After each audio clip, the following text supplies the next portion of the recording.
Gabi na nung dumating ang magkapatid na Anita at Nitoy sa bahay na kanilang lola sa Guimaras. Galing pa sila sa Maynila. Kinailangan nilang lumuwas dahil sa magulong buhay nila sa Maynila. Ang kanilang ama kasi ay sangkot sa bentahan ng ilegal na droga at nasa alanganin ang buhay. Ang kanilang ina naman ay pinaghahanap ng mga pulis dahil sa kasong estafa. Kaya naman bilang nakatatandang kapatid ay nagdesisyon ng dalaga. Bago pa sila madamay at mapag-initan ng mga nakasakay sa motor, gumawa na siya ng paraan para makarating sa poder ng kanilang lola Alinda. Diyos ko, buti naman at nakarating na kayo. Kanina pa ako nag-aalala na baka nagkandaligaw-ligaw na kayo. Halika kayo, pumasok kayo dito sa loob. Pagkababa ng mga gamit, Ikwento mo nga sa akin, Anita, kung ano nangyari sa papa at mama mo. Hindi kasi kumpleto ang kwento mo sa text eh. Si papa sa droga, si mama naman may itinakbong pera ng ibang tao. Ay Diyos ko naman, ano ba nangyari dyan sa mga magulang mong yan? Eto si Tanoy, hindi na talaga nagbago ang buhay. Nakalaya na noon, bumalik na naman pala sa ganyang gawain. Lola, ayos na ba talaga na dito na muna kami titira? Abay, bakit naman hindi? Mga apo ko kayo. Buti pa nga kayo, kilala pa ako yung iba kong apo. Nagkatrabaho lang hindi na nakaalala. Maraming salamat po, Lola. Wala na kasi talaga kami matatakbuhan Kayo na lang po ang alam naming malalapitan. Ay nako, wala naman yon. Ka namang ibang tao. Nung bata ka nga ako nag-aalaga sa iyo Huwag po kayo mag-alala, Lola. Habang naririto ako, magtatrabaho ako para unti-unti ko pong mabayaran yung pamasahe na inutang ko po sa inyo. Ay hindi na kailangan. Ang gusto ko, ipagpatuloy mo ang pag-aaral mo habang narito kayo. Hindi na po kasi ako mag-aaral, Lola. At bakit naman hindi? Matalinong bata ka. Sobrang mahal na kasi ang mga kurso ngayon.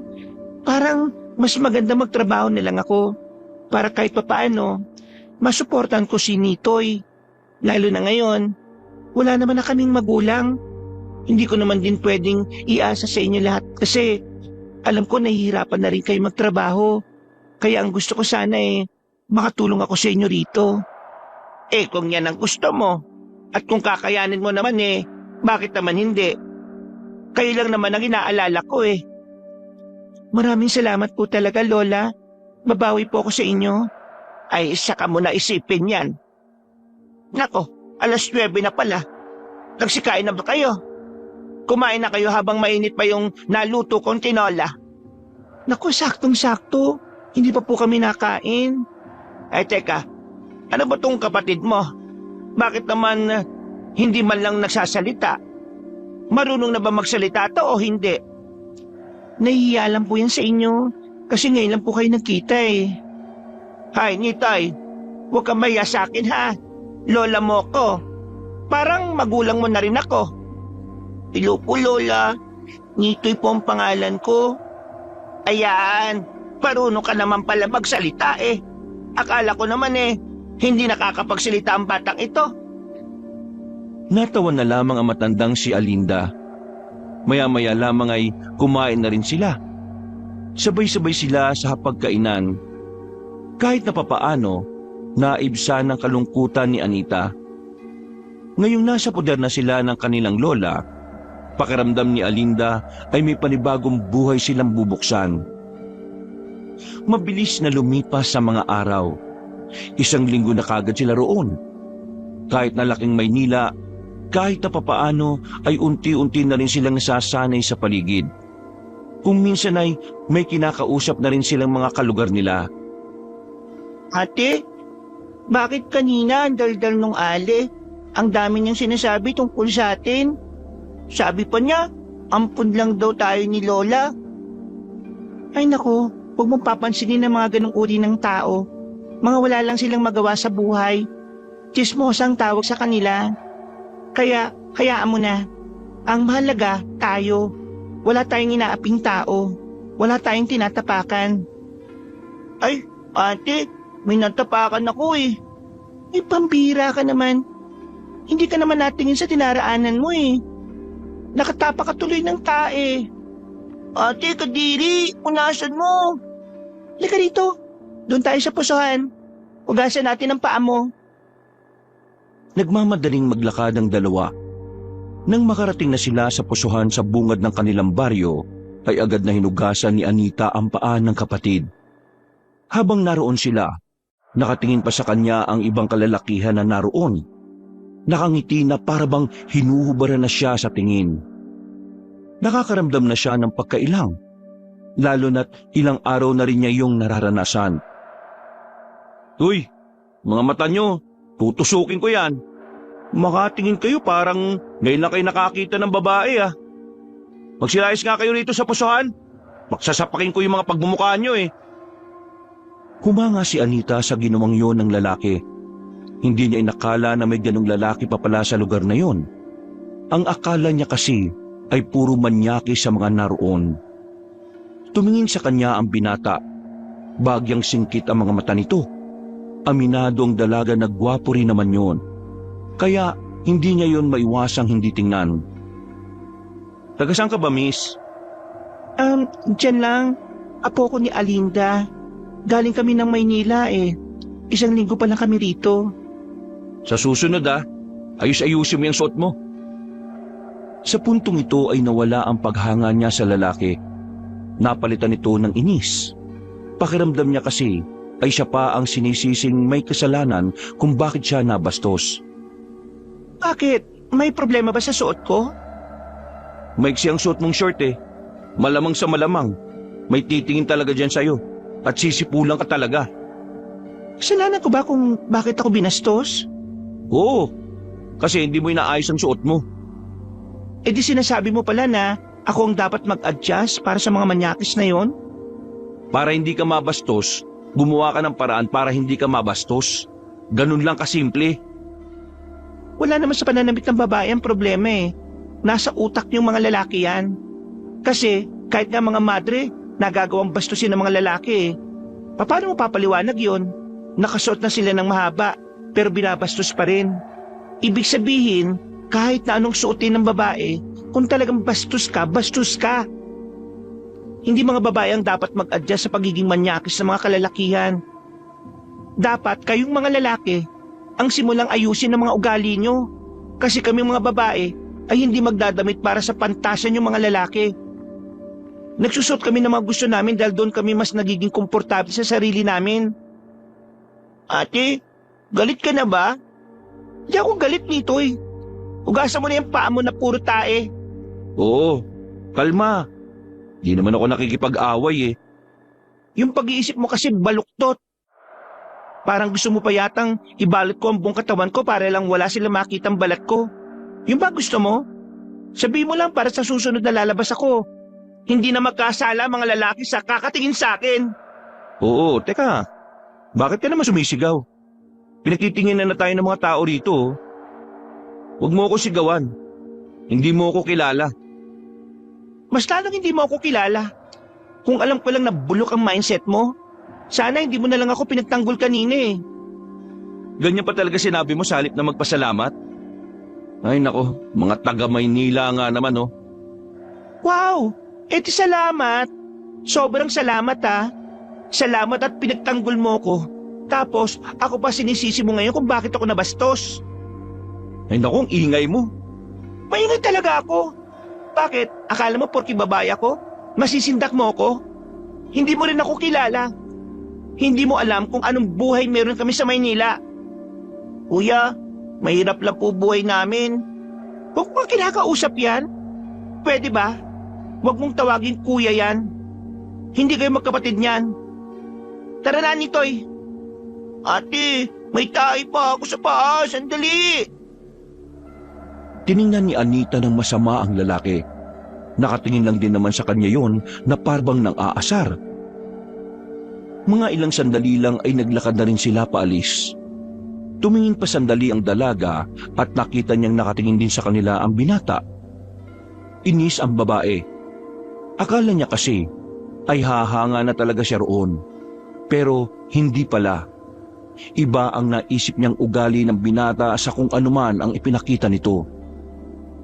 Ate, bakit pag galit na galit ka kanina? Kilala mo ba yun? Hindi. Meron lang akong ipinaglalaban na karapatan ng mga babae. Kaya ikaw, kapag malaki ka na ha, palagi mong isipin na hindi kasalanan ng babae kung may mga manyakis na lalaki, ha? Opo, ate. Mabuti naman at nakikinig ka sa akin. Pero ate, mukha naman siyang mabait eh. Bakit mo siya sinigawan? Naku, huwag na natin pag-usapan yan. Ang mabuti pa, bilisan mo maglakad kasi may tira-tirang tae pa dyan sa tsinelas mo. Pambira kang bata ka, oh. Nang makarating na sila sa bahay nila, ay dali-daling nagtungo ang batang si Nitoy sa banyo. Naabutan naman nila ang kanilang lola na may kinukuha sa silong ng bahay. Nilapitan naman ito agad ni Anita. La, anong hinuhugot niyo dyan? Kinukuha ko lang yung mga tuyong kawayan dito sa ilalim. Para bukas ng umaga magsasalang na lang ako. Ako na po magsisibak. Marunong ka ba? Opo, naturuan naman ako ni Mama. Sa Maynila kasi, kapag wala na kaming gasol, nagkakahoy na lang kami. Ang dami mo talagang kayang gawin, Apo. Kumusta naman ang lakad nyo kanina ng kapatid mo? Nakapag-enroll na po si Nitoy. Kami pa lang po ang naka-enroll Sobrang aga. 2 buwan pa pala bago ang pasukan. Mas maganda ngang mas maaga kayo sa oras kaysa namang pahuli-huli pa kayo. Tinulungan na ni Anita matanda sa pagsisibak ng kahoy. Pagkatapos ay maayos naman niyang naisilansan ang mga nasibak na kawayan. Pagsapit naman ng kinahapunan, naglaban naman ang babae. Ang dami niyang pinagkakaabalahan kahit nasa bahay lamang siya. Ayaw na kasi niyang pakilusin pa ang lola nila, lalo na kung katatapos lang nitong magtrabaho. Dala ang 2 balde. Lumabas siya ng bakuran. Pupunta siya sa ilog para kumuha ng tubig. Wala naman kasi silang sariling linya ng tubig. Hindi rin naman sila nakapag-igib basta-basta sa kapitbahay dahil may oras lamang ang pag-iigib. Kaya kahit kailangan maglakad ng ilang minuto para makarating ng ilog, nagtiyaga na lamang ang dalaga. Grabe. Ganito pala kalayo ang nilalakad ni Lola kapag naubusan siya ng tubig sa banyo. Mabuti na lang nandito na kami. Para kahit papaano matulungan ko naman siya pagdating sa ganitong bagay. Nang marating na niya ang ilog, napagilid siya nang makitang may mga kalalakihan doon. Mga nakatambay sa batuhan. Napansin din niyang may mga daladalang yantok ang mga yon. Winasiwa sa ere at parang nag-iinsayo. Ano tong mga to? Mahawak ng espada? May ganun ba? Nang tingnan niya pa ng maigi ang mga yon, nakita niya roon ang isang pamilyar na mukha. Nag-init na naman ang ulo niya. Naroon kasi ang lalaking nakasagutan niya. Kahit na malayo, nabubwisit pa rin siya sa mukha nito. Bakit pa ako nagtatago? Kukuha lang naman ako ng tubig doon. Pakialam ko ba sa kanila? Nagmamadaling naglakad si Anita. Nang malapit na siya sa tubigan, biglang tumigil ang kalalakihan at tumingin sa kanya. Napatigil din siya. Lumapit naman sa kanya ang lalaking kinaiinisan niya. Oh, ikaw yung nakausap kong babae kanina no? Anong ginagawa mo rito? May dala akong 2 balde. May tubig sa gilid. Baka siguro kukuha ako ng bato. Sa madaling sabi, mag-iigib ako ng bato. Nagtawanan ng mga kalalakihan. Pero tumigil agad ang mga yon nang tumingin ng masama ang binata. Kayo, anong ginagawa niyo rito? Nag-iinsayo kami para sa mga aswang. Kaya huwag kang magulo. Umalis ka rito. Mga aswang? Wow! May ganun pala? Gawa-gawa? At saka, bakit mo ako papalisin dito? Inyo ba tong ilog? Miss, hindi naman talaga amin to Pero kasi itong ilog na pagkukuhaan mo ng tubig, hindi naman talaga dapat kunan ng tubig. Mukha lang malinaw yan, pero marumi yan. Doon kasi sa bandang unahan, maraming mga namatay na alagang baka. Yung iba, hindi na natagpuan kung saan. Kaya, hindi ka na pwedeng kumuha ng tubig dito. Dahil sa mga bangkay na baka na di na natagpuan, Baka mangati kayo kapag ginamit nyo yan. Kung gusto mo ng malinis na tubig, doon, sa kabilang ilog. Hindi dito. Sa kabila? Oo. Nakadaan ka na ba sa barangay? Sa likuran ng barangay ka dumaan. Dumiretso ka lang at may makikita ka mga tao na nandun. Sa loob nun, ilog na. Maraming nag-iigib doon. Noong mga sandaling yon, tila nakaramdam ng hiya ang dalaga. Parang gusto na lang niyang magtago sa ilalim ng lupa. Tumalikod na siya kaagad, pero may pahabol pa na sinabi ang binatang si Benjamin. Ganyan ba talaga mga babae? Panay putak? Kahit wala namang alam? Pare, hayaan mo na, huwag mo na patulan. Hindi na lamang sumagot ang babaeng si Anita. Agad na rin siyang naglakad at hindi na lumingon pa. Napapahawak na lamang siya sa kanyang noo habang naglalakad. Hindi na niya napansin ang isang lalaki na muntikan na niyang mabangga. Buti na lang ay nailagan niya yun. Tumigil siya para humingi ng paumanhin. Nakatigil din ang lalaki. Pagtingin niya roon, hindi niya mapaliwanag ang kanyang nararamdaman. Para kasing bigla na lang siyang kinabahan na hindi naman niya maintindihan. Pasensya na po. Alam mo ba kung saan dito yung bahay ng albularyo? Albularyo? Hindi ko po alam eh. Bago lang po ako dito. Hindi na sumagot ang lalaki. Naglakad na rin yung palayo na parabang walang nangyari. Nagkibit balikat na lamang si Anita. Nawirduhan man siya sa nakausap niya, pero hindi na lamang niya yun pinansin. Tumungo na lamang siya sa kabilang ilog. Pagdating niya roon, ay totoo nga ang sinasabi sa kanya. May mga taong naglalaba roon, kaya dali-dali na rin siyang lumapit at nagsalok ng tubig. Nang maglakad na siya pauwi, sumakit agad ang braso niya kahit wala pa siyang isang minutong nagbubuhat ng balde. Hindi naman kasi talaga sanay ang katawan niya sa pagbubuhat ng mabigat. Idagdag pa na hindi rin naman malaman ang braso niya. Grabe, ganito kahirap ang dinaranas ni Lola kapag nag-iigib. Nang bubuhatin na sana niya ulit ang balde, isang lalaki ang nakasalubong niya. Nakangiti pa yon nang makita siya. Tumigil yon sa harapan niya at tumingin sa bitbit niyang dalawang balde. Ikaw yung kanina, di ba? Buti na lang may nakalimutan ako sa bahay kaya nakita kita ngayon. Akin na, tulungan na kita. Ha? Hindi na. Hindi naman tayo magkakilala eh. David nga pala. Ha? Sabi mo hindi tayo magkakilala eh. Kaya yan, magpakilala tayo sa isa't isa para pwede na kitang tulungan. Anita nga pala. Apo ka ni Aling Alinda, di ba? O sige, ihatid na kita. Ako na magbubuhat. Naku, hindi na. Nakakaya naman. Alam mo, si Benjamin talaga ang gumagawa ng ganito. Kaso, abala siya eh. Tinuturuan niya kasi yung mga bagong miyembro. Kaya ako na lang muna.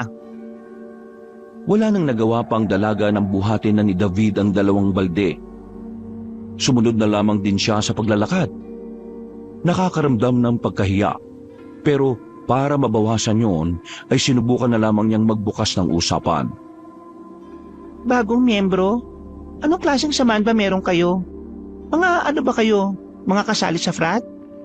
Frat? Hindi ah. Mga samahan kami na tumutugis sa mga aswang. Mga alin? Mga aswang. Alam mo ba yung aswang? Oo, alam ko yun. Palagi ko napapanood sa horror yun eh. Pero totoo ba yung mga aswang na yun? Hindi naman kami bubuo ng samahan kung alam naming haka-haka lang. Wala naman kasing ganyan sa Maynila eh. Malay ko ba kung gawa-gawa lang yun ng mga matatanda? Gusto mo bang makakita ng aswang para maniwala ka? Ha? O di, takot ka rin makakita ng aswang. Kasi sa isip mo, totoo sila. Napapailing na lamang si Anita. Hindi na niya pinatulan pa ang usapan na yon dahil hindi na rin naman niya alam ang sasabihin. Makalipas ang ilang sandali, nakarating na rin sila sa kanilang bahay. Ipinasok pa ni David ang dalawang balde ng tubig sa banyo nila. Nako, maraming salamat David. Pasensya ka na't naabala ka pa ha. Ay, wala naman pong problema yon, Aling Linda. Naawa ko sa kanya kasi ang liliit ng braso niya tapos ang bigat-bigat ng binubuhat. Nako, salamat talaga. Hayaan mo sa susunod, patatambayin ko kayo rito kapag nakagawa na ako ng tabley at puto. Yun! Pero alis po muna ako. May ensayo pa po kami. Anita, mauna na ako ha. Ngumiti na lamang ang babae. Kumuway pa si David na makalayo na ito. Pagpasok naman nila sa bahay, hindi na naiwasan ni Anita na magtanong sa kanyang lola. Lola, kilala mo ba yung Benjamin? Oo, si Benjamin. Siya kasi ang nagkukusang magbuhat ng mga tubig ko minsan. Dinadala niya talaga rito. Ay bakit? Nakausap na ba kayong dalawa? Nako, tingin ko magkakasundo kayo ng batang yon. Nakita ko po kasi siya sa ilog. Nagpa-practice lang yan to. Tanong ko lang, totoo bang para sa mga aswang yung ginagawa nila? Ay oo, kilala ang sama nila rito sa amin bilang tagapuksa ng mga aswang. Marami sa mga miyembro nila, kapwa nila kabataan. So, totoo ang mga aswang? Oo naman, totoo sila. Sino ba nagsabing hindi? Ewan ko. Nagtanong lang naman ako sa inyo kasi curious po ako. Narinig ko rin po kasing sinabi ni David kanina. Akala ko nagbibiro lang siya. Ay, totoo nga yun. Kaya kayo magkapatid, wag na wag kayong aalis ng bahay paggabi ha. Lalo na kapag wala naman kayong kasamang lalaki na magtatanggol sa inyo. Mabuti sana kung kasama nyo si David o kaya si Benjamin. Si David pwede pa? Yung Benjamin? Ewan ko na lang.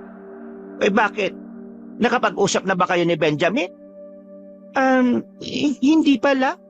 Nabanggit ko lang naman. Mabait na binata si Benjamin. Sigurado magkakasundo kayong dalawa. Napapailing na lamang si Anita. Iniisip pa lang kasi niyang magkaibigan sila ng lalaking nakasagutan niya ay parang hindi na niya kaya. Iritang-irita pa naman siya sa mga ganong klase ng lalaki. Mabilis na lumipas sa mga araw. Dumating na rin ang araw ng pasukan ng mga bata. Kagaya ng ipinangako ng dalaga, habang wala pa siyang matinong trabaho, ay ihahatid sundo niya si Nitoy sa eskwelahan. Wala namang problema doon ang kanyang lola. Gusto rin naman ni Aling Linda yon dahil naninibago pa si Nitoy sa lugar. Isa pa, kailangan din ni Nitoy ng makakasama dahil wala naman tricycle na masasakyan doon. Nilalakad lang kasi ang eskwelahan mula sa kanila. Kaya medyo malayo yon. Nitoy, bilisan mo kumilos. Magliliwanag na malayo-layo pang lalakarin natin. Diyos ko ka talagang bata ka. Nakatulala ka pa. Ako na nga magsusuot ng medyas mo sa'yo. Ate, antok pa po ko Hoy Nitoy, hindi ka pwedeng tatamad-tamad no? Diba sabi mo paglaki mo bibili ka ng maraming sasakyan? Hindi mo magagawa yon kung ngayon pa lang hindi ka na nagsisipag. Bakit sabi ng mama ng classmate ko, okay lang walang diploma basta may diskarte? Alam mo, may mga taong kahit na anong gawing diskarte sa buhay, nahihirapan pa rin makabangon. Sila yung mga taong hindi napagkaitan sa maraming bagay. Parang ganun din tayo, kasi maraming wala sa atin Kaya sa mga kagaya natin, hindi lang dapat diskarte meron tayo. Dapat meron tayong kasangkapan para makalaban sa buhay. Yung diploma, edukasyon at kaalaman, yun ang pinakamabisang sandata para lumaban sa hamon ng buhay natin. Diskarte? Tama naman na dapat meron ka nito. Pero kung diskarte lang ang meron ka at wala kang kaalaman sa mga bagay na dapat natutunan mo bilang tao, mas mabagal ang pag-usad mo. Pero kung may pinag-aralan ka, may tinapos ka, mas maraming pinto ang nakabukas para sa'yo. Mas maraming opportunity. Kung puro lang diskarte ang meron ka, mabibilang mo lang sa daliri ang mga oportunidad na naghihintay. Kung minsan pa nga, wala. At para magkaroon, kailangan mo pang makipag-agawan sa iba. Pero kung may tinapos ka at may diploma ka, oportunidad na ang lalapit sa'yo. Lalo na kapag ginalingan mo sa pag-aaral. Ang dami mong sinabi, ate. Hindi ko na maintindihan. Maintindihan mo rin balang araw. Ay, nako. Hindi pa naman niya maintindihan. Dapat hindi ko na lang sinabi. Ang haba-haba. Tama ang ate mo, Nitoy. Hola, akala ko ba alas 6 ka pagigising? Alas 5 pa lang Eh sa buhay, ang mga may kaalaman ang palaging nakakalamang sa kahit na anong aspeto. Ang mga madiskarte, nautakan pa rin ng matatalino. Ang diskarte walang silbi kung palaging kaagapay lang nito'y damdamin mo bilang mahirap. Kagaya na lamang ng nangyayari sa bansa natin ngayon. Lahat ng matatalinong politiko, sila pa ang nanlalamang sa mga kababayan nila. Alam mo kung paano nila nagagawa yon? Ha, Nitoy? Dumidiskarte sila gamit ang mga napag-aralan nila at tinahaluan nila yon ng kasamaan na nagre-resulta ng kasakiman. Kaya ikaw kung sakali mang magtatagumpay ka balang araw, gamitin mo ang mga nalalaman mo sa kabutihan.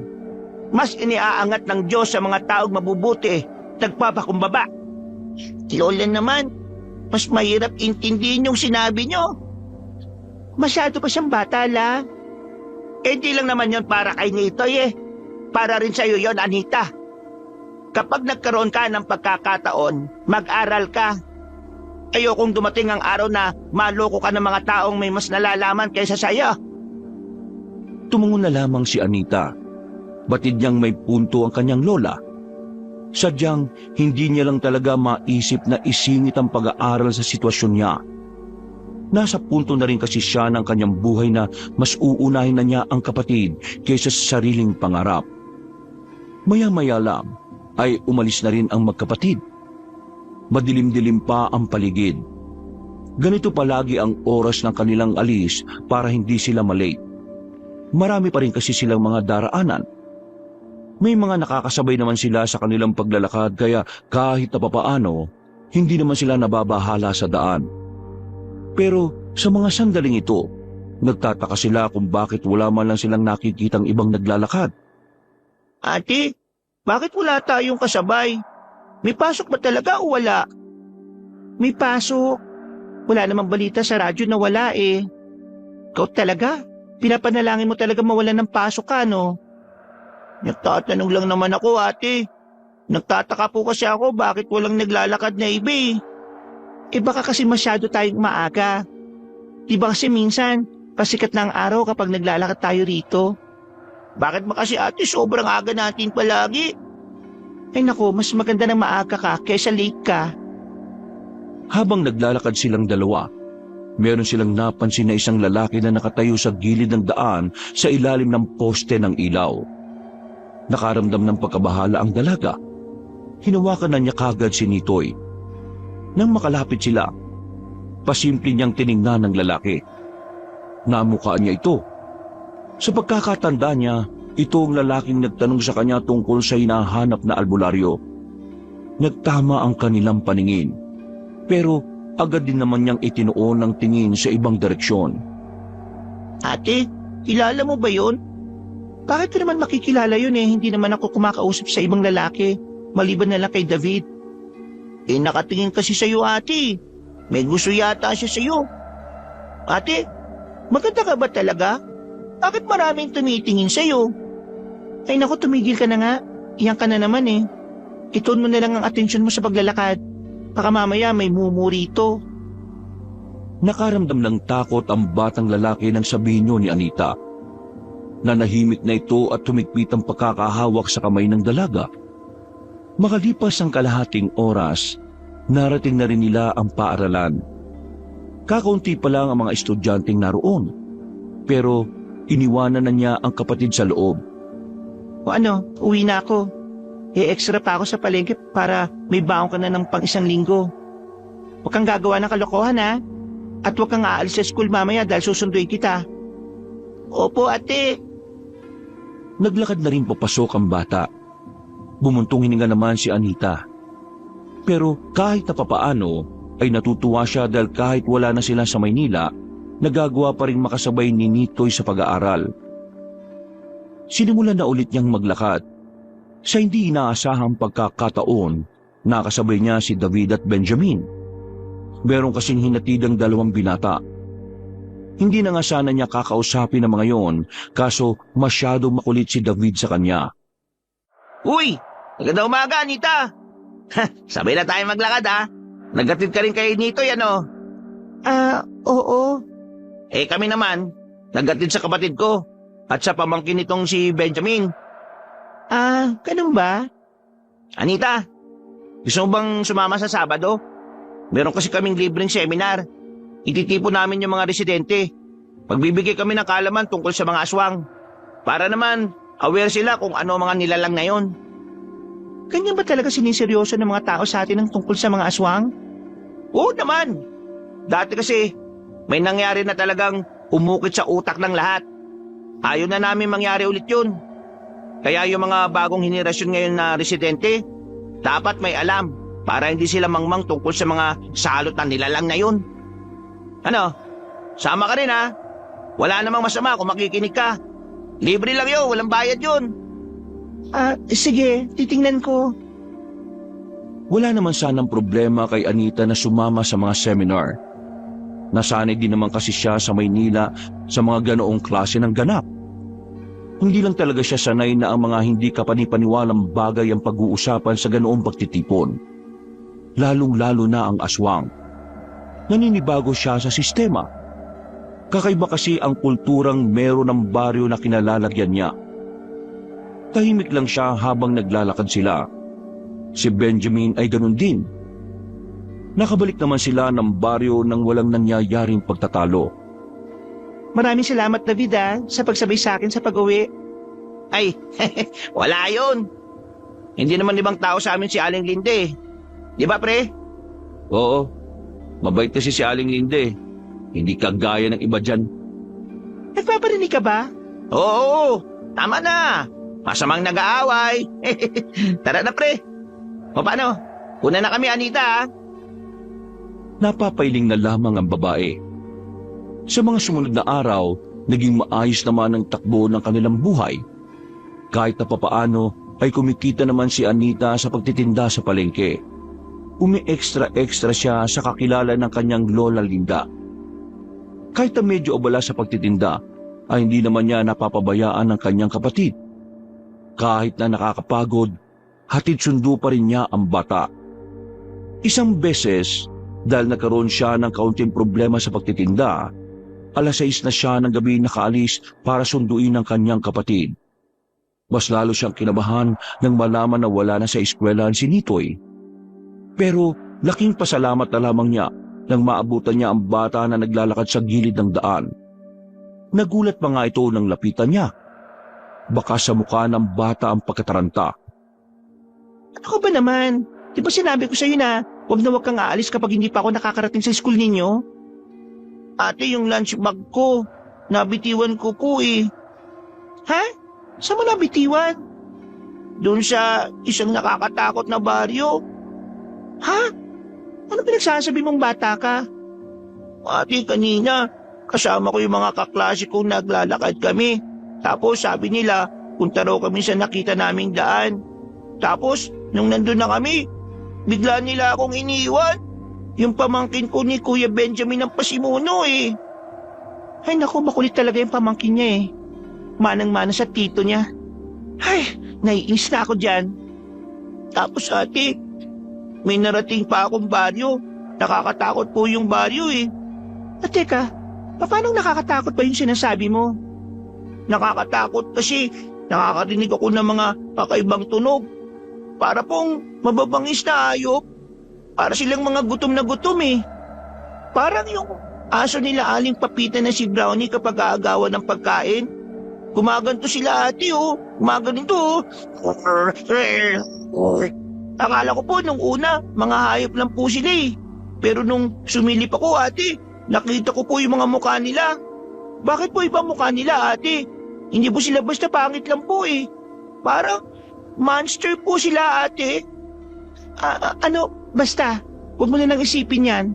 Kasi, baka ano lang naman sila, baka Halloween party nila, naka-costume lang.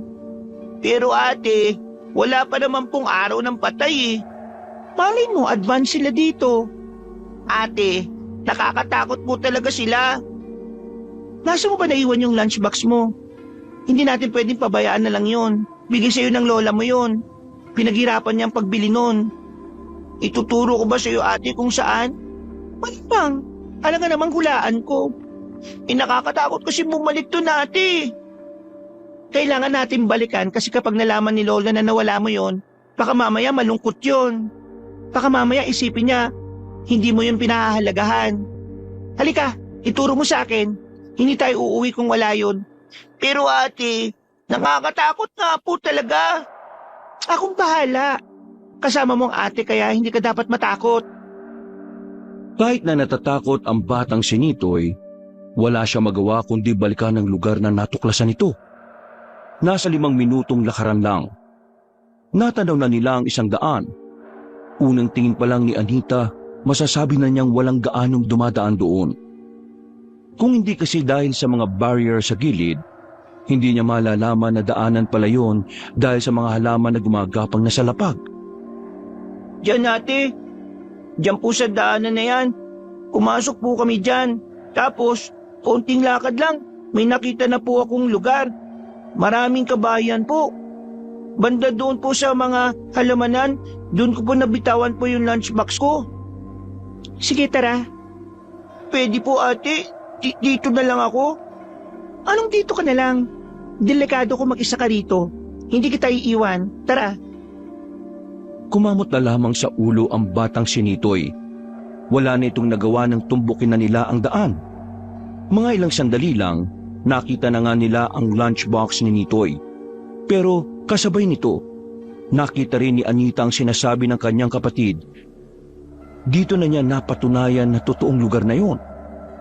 Wala siyang naririnig na mga angel, pero meron siyang mga nakikitang tao na kakaiba kumpara sa kanila.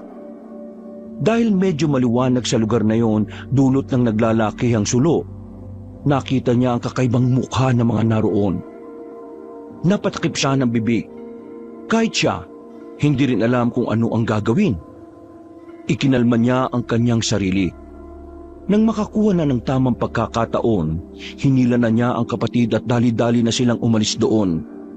Tinakpan niya rin ang bibig ni Nitoy para hindi na ito makapagdaldal. Nang makalayo na sila, ay saka lamang niya yon pinagsalita. Sabi ko naman sa inyo ate, totoo yung mga nakita ko.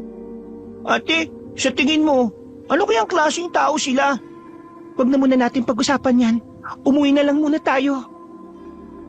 Nagtindigan na ang balahibo ni Anita noong mga sandaling yon. Hindi niya inakala na siya mismo ang makakatuklas na totoo nga ang sinasabi ni David, na tunay na nabubuhay ang mga aswang sa probinsya ng Guimaras. Buti na lang nandito na kayo. Akala ko kung ano na nangyari sa inyo eh. Ipapahanap ko na sana kayo kina Benjamin at David. Ano ba, ginabi na kayo ha? Pasensya na la. Kanina kasi sa palengke, nagkandalito-lito na ako sa benta, pero naayos ko naman. Kaya nga lang, nagsayang ako ng oras kaya nahuli kong sunduin itong si Nitoy. Ay, ganun ba? Sa susunod kapag ganyan, magsabi ka na lang sa akin. Puntahan mo ako sa pwesto ko para ako na lang ang susundo kay Nitoy. O kaya, ipapasabay ko na lang kay Benjamin. Lola, may nakita po kaming pangit na muka. Nakakatakot. Nitoy, di ba sinabi ko na sa'yo na hindi ka dapat nanlalait ng kapwa mo? Masama yun. Ate, yung sasabihin ko po kasi, nangangatwiran ka pa kahit mali ka. Sige na, pasok na sa loob at magpalit ng pambahay. Lalabang ko na yung uniform mo. Kumakamot na lamang sa ulo ang batang si Nitoy. Naupo na lang siya sa gilid. Bumuntong hininga at saka sumandal sa dingding. Sigurado ka bang ayos ka lang? Opo la, pagod lang. Natataranta na kasi ako kanina kasi ginabi na kami. Pero ayos lang ako. Sigurado ka bang walang ibang nangyari? Wala naman po. Bakit po? Wala naman. Tinatanong ko lang. Baka kasi naglilihim ka na naman. Yung pambabastos nga sa'yo ng mga kalalakihan nung nakaraan hindi mo sinabi. Hindi ko pa malalaman kung hindi sinabi ng kapatid mo. Huwag ka mag-alala. Pinagsabihan ko na mga lalaking yon. Tumango na lamang si Anita. Pero ang totoo, ay hindi naman yon ang iniisip niya. Ang tanging nakasiksik sa utak niya nung gabing yon ay ang aswang. Malakas kasi ang hinala niya na ang nakita nila ay mga lihitimong aswang na siyang binabanggit ng 2 binata. Napuyat kakaisip si Anita.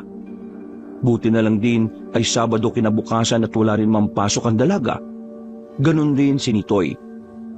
Bandang 7:00, kung kailan siya dinalo ng antok, saka naman umingay sa kanilang lugar. Okasyon dito, okasyon doon. Kaya kahit gusto na niyang matulog, mananatili siyang mulat habang tinitiis ang tinig ng mga nagkakantahan. O Anita, aalis na muna ako ha. Marami kasing nagpapalinis ng kuko sa bayan eh. Mga amiga ko. Papatusin ko na lang kasi sayang naman. Sige po la, mag-ingat po kayo. Ako na po bahala rito sa bahay. Wala pang 5 minutong nakakaalis sa matanda, dumating naman si David at Benjamin. Agad na nag-init ang ulo ni Anita nang makita si Benjamin dahil naalala niya ang ginawa ng pamangkin nito. Nilapitan niya si Benjamin na dapat sana ay maghahatid lang ng kamuting kahoy kay Aling Linda. Ito na yung kamuting kahoy na binili ni Aling. Hoy, Benjamin, pagsabihan mo yung pamangkin mong si Buknoy ah. Isinama nila ang kapatid ko sa liblib na lugar tapos bigla nilang iniwan. Pamangkin mo may pakana daw nun. Buti na lang nabutan ko si Nitoy sa daan. Paano kung hindi? Eh dinaligaw na ang kapatid ko. Wala bang magulang ang pamangkin mo para turuan ng mabuting asal? Wala naman akong alam sa nangyari. Sige, susubukan kong kausapin. At oo, walang magulang si Buknoy. Matagal nang patay. Sanggol pa lang siya. Kaya kung ano man ang ginawa ng pamangkin ko sa kapatid mo, humihingi ako ng paumanhin. Makulit at sutil talaga yan si Buknoy eh. Kaming magkakapatid lang kasi ang nagpalaki sa kanya. Hindi naman kami magulang kaya wala kaming ideya kung paano magpalaki na maayos. Hindi kaagad nakapagsalita si Anita. Buong akala niya kasi ay makikipagtalo pa si Benjamin sa kanya. Alam niya kasing ma-pride ang lalaki. Pero nung umagang yon, tila nagbago ang ihip ng hangin. Hindi man lang pumalag si Benjamin. Matapos ilapag ng lalaki ang kamuting kahoy sa gilid ng pinto, ay umalis na rin yon. Ganyan si Benjamin kapag alam niyang siya ang may mali. O kapag alam niyang hindi na dapat sa mga twiran. May nasabi ba ako mali? Wala naman. Bakit? Nag-aalala ka, no? Hindi ah. Ay, naiba tayo.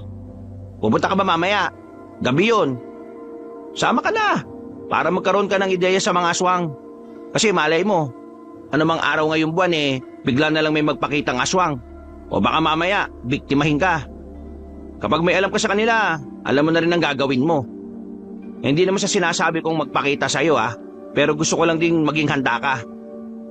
Kailan ba huling may nagpakitang aswang dito? Matagal-tagal na rin. Siguro yung uli, hindi pa buo yung grupo namin. Pero ang sabi ni Mang Pepe, baka nagmumuni-muni lang daw ang mga aswang. Nagpaparami. O kaya nagpaplano. Tapos isang araw bibiglayin na lang yung mga tao. O baka palihim na gumagawa ng paraan para sakupin tong baryo natin. Pati na rin ang ibang parte ng Gimaras. Sa hindi malamang dahilan, naramdaman na lamang ni Anita ang pagtindig ng kanyang mga balahibo.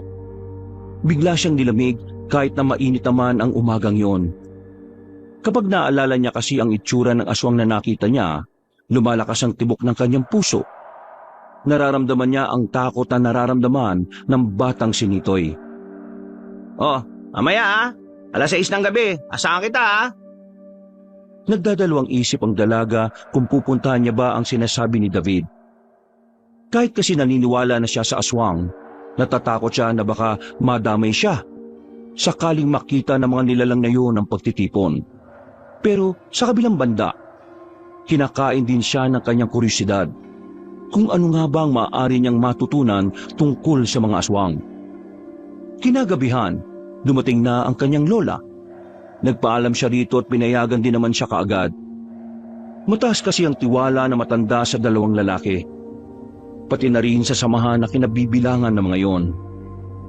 Magpatid ka na lang sa kanila kapag medyo alanganing oras na kayo natapos hindi na lang. Pakasaglit lang din naman yon. Nakakaya naman kasi sa kanila kasi baka maabala ko pa. Ang sabihin mo ate, galit kayo lang. Sige na po la, mauna na po ako. Bago siya lumabas ng kanilang bakuran, ay tinapunan niya pa ng masamang tingin ng kanyang bunsong kapatid. Napakamot na lamang sa ulo ang bata. Maya-maya lamang, nakarating na rin ang babae sa ilog kung saan idinaraos ang sinasabing seminar. May mga tent na nakalatag doon. May mga upuan din na mahahaba na yari sa katawan ng nyog.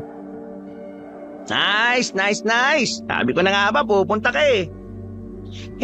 Curious lang din naman ako kung anong meron sa mga sa mga, alam mo na, aswang-aswang. Marami ka matututunan dito. Pero, uy pare, hindi ka man lang bababati ng magandang gabi kay Anita? Ano naman ang maganda sa gabi? Nasa harapan mo na, hindi mo pa makita? Oops, tama na. Baka mag-away na naman kayo eh. Ay nako, para talaga kayong aso't pusa. Sa ganyan nakatuluyan ng lolo't lola ko eh. Kaso, isang buwan pa lang sila eh, na-aksidente na sila sa motor. Gawa-gawa ka ng kwento. Buhay pa si Mang Topper at si Aling Nilda hanggang ngayon. Wala na ako sinabing namatay ah. Sabi ko na-aksidente lang. Tapos, nakatuluyan pa rin. O tara na, tama na daldal. O Anita, dito ka maupo. Sunod ka sa akin. Hinirapan pa ni Anita ang lalaking si Benjamin at saka umupo na rin sa bandang gilid. Nagsimula ang pagsasalita nila David sa harapan. Unang paksa pa lang ay naintrigan agad ang babae. Pero habang tumatagal ay unti-unti na rin siyang nagiging interesado. Dahil dito, pumapasok na sa utak niya ang lahat ng sinasabi ng mga binata. Isa sa mga natutunan niya sa mga aswang na talagang nagdulot ng kaba sa kanya ay ang kakayahan ng mga aswang na mag-anyong normal na tao. Nagiging tamang hinala na tuloy siya. Iniisip niya na sa dami ng tao na nakakahalubilo niya, maaaring isa na roon ay aswang. Makalipas ang 2 oras, natapos na rin ang pagtitipon. Masaya si Anita sa mga nalaman niya. Pero may halo pa rin itong pangamba dahil na rin alam niyang totoo talaga ang mga nilalang na yon. Palis na siya nang lapitan siya ni Benjamin. Hindi na sana niya papansinin yun, pero meron itong iniabot sa kanya. Ano yan? Pulseras. Binibigay namin ito sa mga dumadalo sa mga ganitong pagtitipon namin. Sila meron na. Mga lagi kasi silang nandito eh. Ikaw, bago ka pa lang kaya bibigyan ka rin namin. Ang dami ka ng pulsera sa bahay eh. Hindi to basta pulseras. Proteksyon to sa mga aswang. Pwede maging proteksyon ng pulsera sa mga aswang? Sabi ko na eh. Di ka nakikinig kanina eh. Ang sabi lang kasi kanina, kwintas ang ginagamit na pangontra. Ang sabi kanina, kahit anong alahas ay pwedeng gawing proteksyon. Sige na, tanggapin mo na. Dami pang dada eh. Ano naman epekto nito sa mga aswang? Kahit malapitan kanila, hindi kanila mahahawakan. Kapag nahawakan kanila ng suot mo yan, makakaramdam sila na matinding sakit ng ulo. Hindi nga. Ay naku, bahala ka na nga sa buhay mo. Suotin mo kung gusto mo. Pero mas maganda na huwag mo nalang gamitin. Para kapag inatake ka balang araw, saka mo lang malalaman kung ano yung halaga niyan. Napangisi na lamang si Benjamin at naglakad na rin ito palayo. Hindi na lang din yun inintindi pa ng dalaga. Dali-dali na rin siyang umuwi. Isinuot na lang din niya ang pulseras.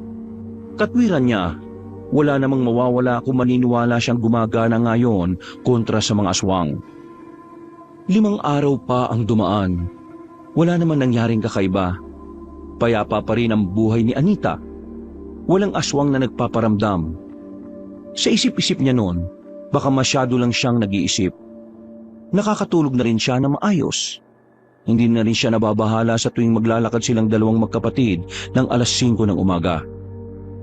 Anita, apo, may gagawin ka ba ngayong hapon na ito? Wala naman pula. Umuwi na nga ako kagad kasi ang tumal ng benta sa palengke. Kung ganun pala, pwedeng ikaw na lang muna ang kumuha ng utang ni Milagros. Masakit kasi ang paa ko ngayon eh. Ipapahinga ko na muna. Milagros? Yung pinuntahan natin nung nakaraan sa kabilang baryo? Oo, siya nga. Kilala ka rin naman nun. Sabihin mo lang, ikaw ang tatanggap. Ang sabi sa akin kaninang umaga ngayong hapon daw siya magbabayad.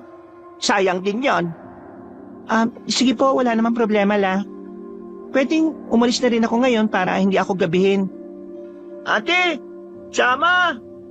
Maniningi lang ako ng pautang ni Lola. Huwag ka nang sumama. Magbasa ka na lang dyan ng libro mo. Sige na ate, sama na ako. Wala akong magawa eh. Sige na po. Hindi rin naman ako makapaglaro kasi wala po akong kalaro dito. Sama na ako ate para makalabas din naman ako. Ay nako, bawal ang bata doon. Isa pa, maglalakad tayo ng pagkahaba-haba. Lola, sama ako la. Sige na la, sabihin mo kay ate sama ako. Ay naka, sige na. Isama mo na ang isang ito. Kawawa naman eh. Nabuburyo din kasi dito sa bahay natin yan.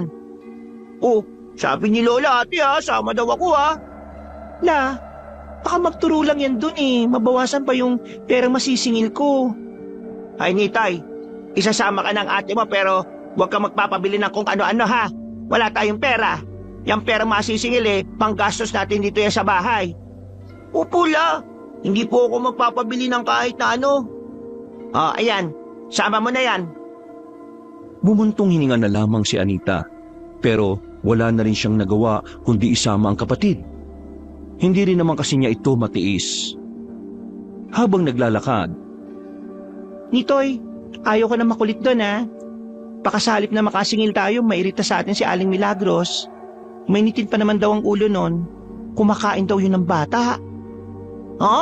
Kumakain ng bata si Aling Milagros? Eh di, aswang po pala yun, ate. Ay naku, huwag kang nga magsalita ng ganyan. Baka mamaya may makarinig sa'yo at isipin totoo yung sinasabi mo. Eh, sabi mo po kasi aswang siya eh.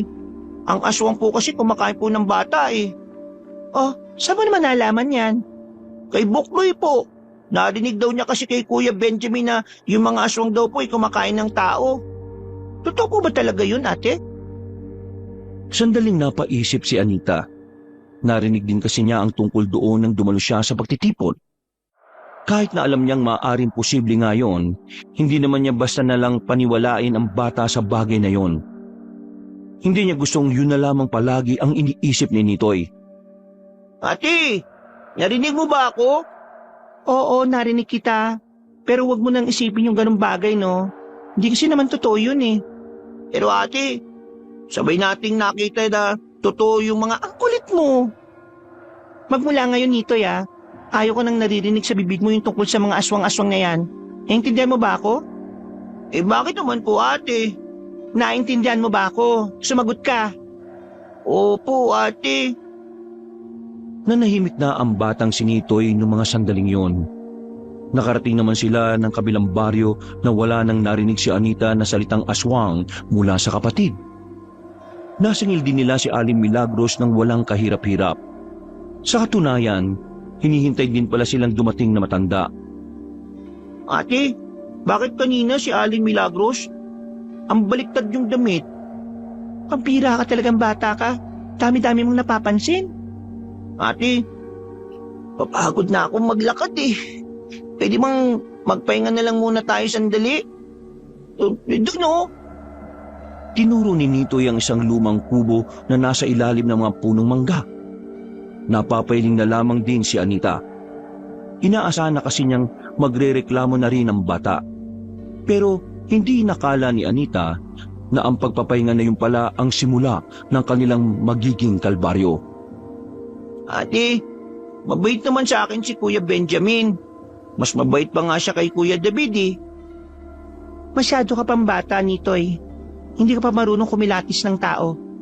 Nasasabi mo yan kasi akala mo porke naging mabait sa'yo ng isang beses eh, totoong mabait na siya. Kahit sino, kayang-kayang magpanggap. Eh bakit naman po siya magpapanggap na mabait sa akin? Sino po ba ako sa kanya? Aba, ewan ko sa kanya. Bakit hindi mo siya tanungin? Sige ate, kapag nakita ko siya, tatanungin ko po siya. Ay, Diyos ko. Kapatid nga kita. Ate, tingnan mo yun oh. Tingnan mo ate. May mga nakaitim po. Tinuro ni Nitoy ang grupo ng mga tao na hindi naman kalayuan sa kanila. Pumasok ang mga yun sa loob ng kagubatan. Sa hindi inaasahan na pagkakataon, biglang tumakbo ang batang si Nitoy patungo roon. Nataranta naman ng dalaga kaya wala itong nagawa kundi ang sundan ng kanyang kapatid. Nang makalapit na sila roon, agad niyang dinakma si Nitoy at tinakpan ang bibig nito. Pasaway ka talaga kahit na kailan. Kakainis ka talaga. Shh! Ate, huwag ka maingay. Baka marinig tayo. Marahang sumilip si Anita sa halamanan. Nakita niya ang mga nakaitim na naglalakad patungo sa iisang direksyon. Walang kamalay-malay ang mga yon na nasa paligid ang magkapatid. Noong mga sandaling yon, malakas ang tibok ng puso ni Anita. Parang nanghihina rin ang kanyang tuhod sa sobrang kaba. Hinila na niya ang kapatid niya para sana umalis na lang. Ang kaso nga lang, sumabit ang short ni Nitoy sa sanga ng halaman. Nawarak ang short. Nakita ang pisngi ng puwet ng bata kaya umiyak ito. Tila nakalimutan na nasa alanganing sitwasyon silang dalawa. Mabilis na tinakpan ni Anita ang bibig ng kapatid. Pero huli na ang lahat. Nang tingnan ni Anita ang nakaitim, nakadako na ang tingin ng mga yun sa kanila.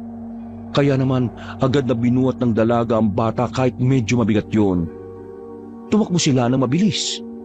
Narinig na rin nila ang paghabol sa kanila. Nakakainis ka talaga kahit kailan. Ikaw kaya umila sa akin. Sila na tuloy yung paborito kong short eh. Pwede mong manahimik ka? Ang bigat-bigat mo. Nagawa nilang taguan ng mga humahabol sa kanila. Kaya nga lang, hindi na sila nakabalik sa dinaanan nila nung una dahil sa taranta. Tahimik lamang ang magkapatid habang nagtatago. Tila naririnig na ni Anita ang kabog ng kanyang dibdib sa sobrang kaba. Maya-maya pa, nakita nilang lumagpas na ang mga humahabol sa kanila. Sa puntong yon, nasiguro na nga ng dalaga na aswang ang mga nakaitim. Narinig niya kasing umaangil ang mga yon na parabang gutom na gutom. Tumingin ang dalaga sa itaas. Malapit nang gumabi. Didilim na ang buong paligid. Bagay na mas lalong nagpakaba sa kanya. Hindi niya pa alam kung papaano sila makababalik. Muli silang lumabas sa pag-aakalang hindi na sila makikita ng mga aswang. Ngunit hindi pa man sila nakakalayo. Nakasalubong na nila ang mga nilalang. Napayakap na lamang ang batang si Nitoy sa hita ng kanyang ate. Lalong naiyak ang bata. Nakalimutan na nitong nakalabas ang kaliwang pisngi ng puwet nito dahil sa nararamdamang takot. At kakainin na nila tayo. Huwag ka matakot. Ako bahala. Sige, subukan nilang lumapit. Huwag patay sa inyo. Sige! Dinampot ng babae ang sanga sa gilid. Pero dahil manipis lamang yon, naputo lang din ito pagkapalo niya sa isa. Umangil ang aswang na lalong kinatakot nilang dalawa. Sa mga oras na ito, sinubukan na lamang nilang magdasal sa pagbabaka sakaling merong mangyaring himala. Hahawakan na sana sila ng aswang pero napansin ni Anita na hindi na yon lumapit. Nakatingin lang ang mga aswang sa kamay niya, partikular sa pulseras na kanyang suot-suot. Dito na niya napagtantong totoo ngang gumagana ang proteksyon na yon. Ang kaso nga lang, nakaisip pa rin ang mga aswang para dalhin sila. Naglabas ng patalim ang mga yon. Akmang ipupukol na ng mga aswang ang mga hawak na kutsilyo nang biglang dumating ang grupo nila Benjamin. Hawak ang mga itak, pinagtatatagan nila ang mga aswang. Tinakpan na lamang ni Anita ang mga mata ng kanyang kapatid. Masyado kasing marahas ang nasasaksihan nila. Pumapalag ang mga aswang, pero dahil sa kahusayan na pinapakita ng grupo ni Benjamin, ay agad na napaatras sa mga aswang. Habulin nyo! Patayin nyo! Ano? Nasaktan ba kayo? Hindi naman. Wala kaming galos. Maraming salamat dumating kayo. Buti na lang kamo, nagro-ronda kami ngayon sa gubat. Nakaabot kami rito dahil sa mga bakas ng aswang eh. Ano ba nangyari at napatpat kayo rito? Ang layo na nito ah. Naningin lang kasi kami sa kabilang baryo. Tapos pauwi na kami. Itong batang to nakakita na naman ng nakaitim. Tapos, bigla na lang tumakbo papunta doon. Alangan namang hayaan ko to. Kaya ayan, napatpat kami rito. Hinabol nila kami. Ate, uwi na tayo. Kita pet ko eh. Ano naman ang nangyari dyan? Bakit nakadungo yung pet ng batang yan? Ipagila ko kasi sa kanya kanina para tumakas. Sumabit yung short niya sa sanga. Nako, hirap niyan. O ito, takpan mo muna ang polo ko. Baka mahamugan yung pet mo. Sabi ko si Yuti, mas mabait si Kuya Benjamin kaysa kay Kuya David eh. Tingnan mo nga nakasal pa ako ni Kuya David. Natawa na lamang ang binata ng mga sandaling yon. Maya-maya lang din ay nakabalik na ang kanilang mga kasama. Hindi na naabutan ng mga yon ng mga aswang. Kaya naman, minabuti na lamang nilang umuwi. Nang makarating na sila sa kanilang baryo ay saka lamang napanatag ang kalooban ni Anita. Nakahinga na rin siya ng maluwag. Sa susunod wag niyo nang papansinin ng mga bagay na alam niyong hindi pangkaraniwan. Mapapahamak lang kayo. Huwag din kayong lalabas ng mag-isa. Hanggat maaari, huwag pumunta sa mga liblib na lugar nang hindi kami kasama ha. Pwede kayo magpasama sa amin kapag meron kayong gustong puntahan. At kapag papasok naman si Nitoy, pwede kayong sumabay sa amin. Maraming salamat sa inyo pero may pabor sana akong hingin sa inyo Ano yon? Pwede bang huwag niyo munang sabihin kay Lola ang nangyari? Natatakot kasi ako na baka magalit siya. O baka naman mag-alala siya ng sobra at ma-stress pa siya. O sige, pero kailangan malaman ng mga tao na meron kaming nakaengkwentrong aswang Sasabihin na lang namin na wala kayo ron. Hindi na talaga normal ang lahat, Anita. Nagbabalik na sila. Napalunok na lamang ng laway ang dalaga. Nang makauwi na sila sa kanilang bahay, naabutan nila si Aling Linda na naghahain na ng hapunan. Nakangiting inabot ni Anita ang perang nasingil. Iyon! Maraming salamat sa inyo ha. Napagod ba kayo? Sakto ito. Merong tayong sinigang. Niluto ko talaga yan kasi alam kong gutom kayo pag-uwi. Lola? Pinandilata ni Anita ang bata. Nakuha naman agad ni Nitoy ang nais sabihin ng dalaga. Kumamot na lamang ito sa ulo. Bakit? Ano yan, Nitay? Wala po. Sabi kong sarap ng luto nyo kahit amoy pa lang. Diyos ko, nambola pa itong batang ito. Karne lang naman ang kakainin mo dyan kasi maselang ka sa gulay. Matapos kumain, nagmuni-muni muna sa labas ang dalaga. Hindi pa rin nawala sa kanyang isipan ang mga nangyari. Ramdam pa rin niya ang kaba. Kahit anong gawin niyang tapik sa dibdib, ay hindi yun nawawala. Sinilip niya sandali ang kanyang lola at kapatid. Kita niyang nakaiga ng dalawa sa kwarto. Sinamantala niya ang pagkakataon na yun para lumabas. Pupuntahan niya si David sa bahay nito. Sasabihin niya ang tungkol sa misteryosong baryo ng mga aswang. Pero sa kalagitnaan ng kanyang paglalakad, si Benjamin ang kanyang nakasalubong. Nagkatinginan silang dalawa. Kahit na hindi niya yung kasundo, naisip niyang kay Benjamin na lamang sabihin total ay nakita na niya ito. Benjamin, may gusto sana akong sabihin. Kung tungkol na naman to sa pamangkin ko, bukas na lang. Hindi to tungkol sa pamangkin mo. Hindi ako mang-aaway ngayon. Seryoso ang sasabihin ko. Ano bang sasabihin mo? Diretsuin mo na nga ako. Tungkol ito sa mga aswang. Sa lugar kung saan sila nakatira. Sa mga aswang? Teka, anong nalalaman mo? Nung nakaraan, yung kinuwento ko sa inyong niligaw ng pamangkin mo yung kapatid ko, meron kaming natuklasan na isang lugar noon. Mga aswang ang naroon. Paano mo naman nalaman na aswang yun? Nakita mo ba? Oo. Kitang-kita ng dalawang mga mata ko. Kami magkapatid. Pangit ang mga mukha nila. Kakatakot. Tapos, lumalabas-labas yung mahabang dila. Yung kuko nila parang nakakamatay. Tapos, umaangil.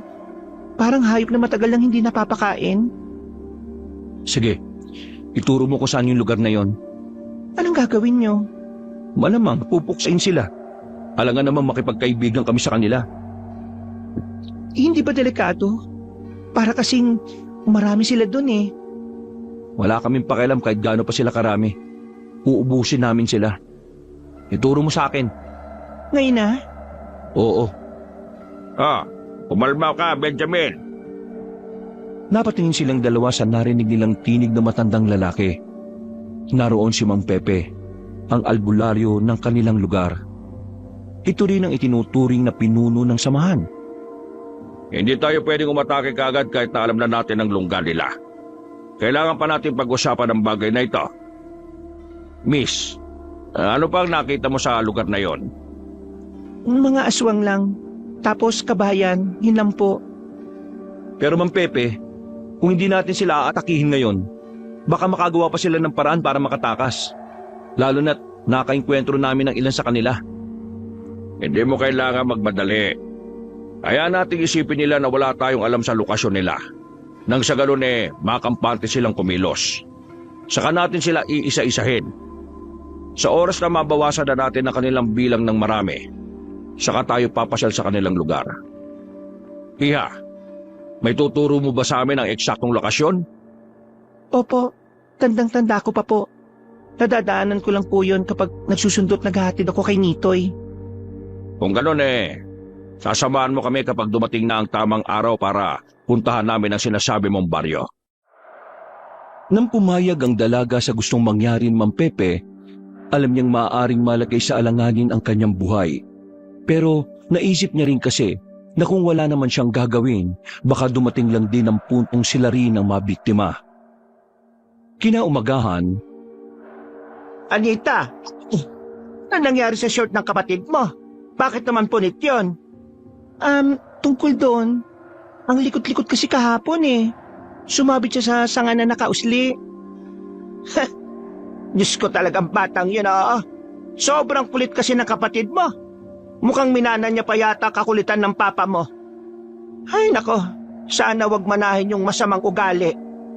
Hindi naman po siguro lahat. Baka nagmana po sa ugali ninyo. Ay, siya nga pala. Narinig ko ang bali-balita ngayon dito sa atin. Itong sila Benjamin pala may nakaengkwentrong mga aswang. Ang kaso nga lang daw, hindi naman daw nila napatay. Mga nakatakas daw. Ay nako, eto nga ba sinasabi ko Delikado ang baryo ng mga aswang na yan. Buti na lang talaga, may mga samahan na kagaya ni na Benjamin. Doon lang, paano na lang kung wala? Ella, nakakita na ba talaga kayo ng aswang? Di ba nakwento ko naman sa iyo nung araw, nung buhay pa ang lolo ninyo, nakakita kami ng aswang. Muntikan pa nga kami mabiktima Mabuti na lang talaga, nakatakbo kami sa maraming tao. Noon kasi, ang mga aswang, makakita lang sila na maraming tao takot na sila. Hindi yan sila nagpupunta sa mga lugar na matao. Pero ngayon, kakatakot na. Kahit na dito sa baryo natin na maraming tao baka hindi na sila natatakot Kaya ikaw Anita wag na wag kang magpapagabi. Kapag hindi mo kayang sunduin si Nitoy, magpasama ka na lang kina Benjamin o kaya naman kay David. Mahirap na. Mga taga Maynila pa naman kayo. bumuntong hininga na lamang si Anita. Sa mga nangyayari, naiisip niya na rin na hinga ng tulong ang dalawang binata. Ibaba na lamang niya ang kanyang pride dahil mas mahalaga sa kanya ang kaligtasan ng kapatid. 5 araw pa ang nakalipas, naging maayos naman ang buhay ng dalaga at ng kanyang pamilya. Sa kabila ng mga kababalaghan na nangyayari, nanatiling payapa ang mga buhay nila. Pero hindi pa rin siya naging kampante. Kaya naman tuwing papasok si Nitoy ay nakikisabay na ito kay David o kaya naman minsan kay Benjamin. Ate, kanina pa tayo naghihintay. Magagabi na. Pero wala pa rin sila Kuya David at Kuya Benjamin. Dapat pala ate, naglakad na lang tayo kanina pa Ayan ka na naman. Huwag kang ambang pita-pita. Nung nakaraan, munti ka na tayong mapahamak dahil sa kagagawan mo Baka nakakalimutan mong inis pa rin ako sa'yo. Kaya manahimik na dyan. Maghihintay tayo rito. Hindi tayo aalis hanggat wala sila. Baka po kasi hindi naman tayo susunduin Kasi hindi naman po pumasok si Buknoy. Ay nako, ang kulit mo. Sabi ng manahimik ka nga muna Nakatayo lang ang dalawa sa harapan ng paaralan. Mag-iisang oras na sila roon. Wala nang ang estudyanteng lumalabas. Lahat kasi ay nakauwi na. Kaya naman, hindi na rin maiwasan ni Anita na mag-isip ng kung ano-ano. Maya-maya pa, may dumating na tricycle. Anita! Nitoy! Tara, sakay na! Sabi siyo, darating sila Ha? Wala kan mo sinabi Pasensya na kayo Medyo natagalan Pinaayos pa kasi namin tong sira sa bandang gulong. Pero ngayon, ayos na. Ito na magiging service natin palagi. Nasa Naples Seras na bigay ko sa'yo. Eto, suot ko pa. Mabuti naman. O sige na, sumakay na kayo. Hindi na sila nagtagal doon. Agad na rin silang sumakay sa tricycle. Tahimik lamang nilang tinahak ang daan. Madilim na ang kanilang tinatahak. Sa mga nakalipas na araw kasi, nasira ang ibang poste ng ilaw dahil sa dumaang malakas na ulan. Hindi tuloy maiwasan ni Anita na mabahala. Dahil sa mga nagtataas ang puno sa daan, pakiramdam niya ay may mga aswang na nag-aabang sa kanila. Nang biglang namatay ang makina ng tricycle. O pre, ano nangyari? Nako po, nasira na naman yata pre yung makina. Ha? Akala ko ba ayos na yan? Akala ko nga kasi kakayanin pa eh. Kaya yung gulong lang yung pinaayos ko kanina. Ay sus, pambihira ka naman oh. Ano gagawin natin? Maglalakad na lang ba tayo? May dalawa tayong pwedeng gawin. Una, maghintay na may dadaan na sasakyan. Pangalawa, sasakay kayo ni Nitoy sa tricycle. Tapos, itutulok namin ni Benjamin hanggang sa makarating tayo sa atin. Ha? Seryoso ka ba? Ang layo pa natin no? Sige nga, anong magandang paraan? Hindi tayo pwedeng maglakad pre. Hiniram ko lang to sa tiyuhin ko. Alam nga namang iwan natin tong tricycle na to dito. Si Nitoy na lang ang sasakay. Tutulong na lang ako sa pagtutulak.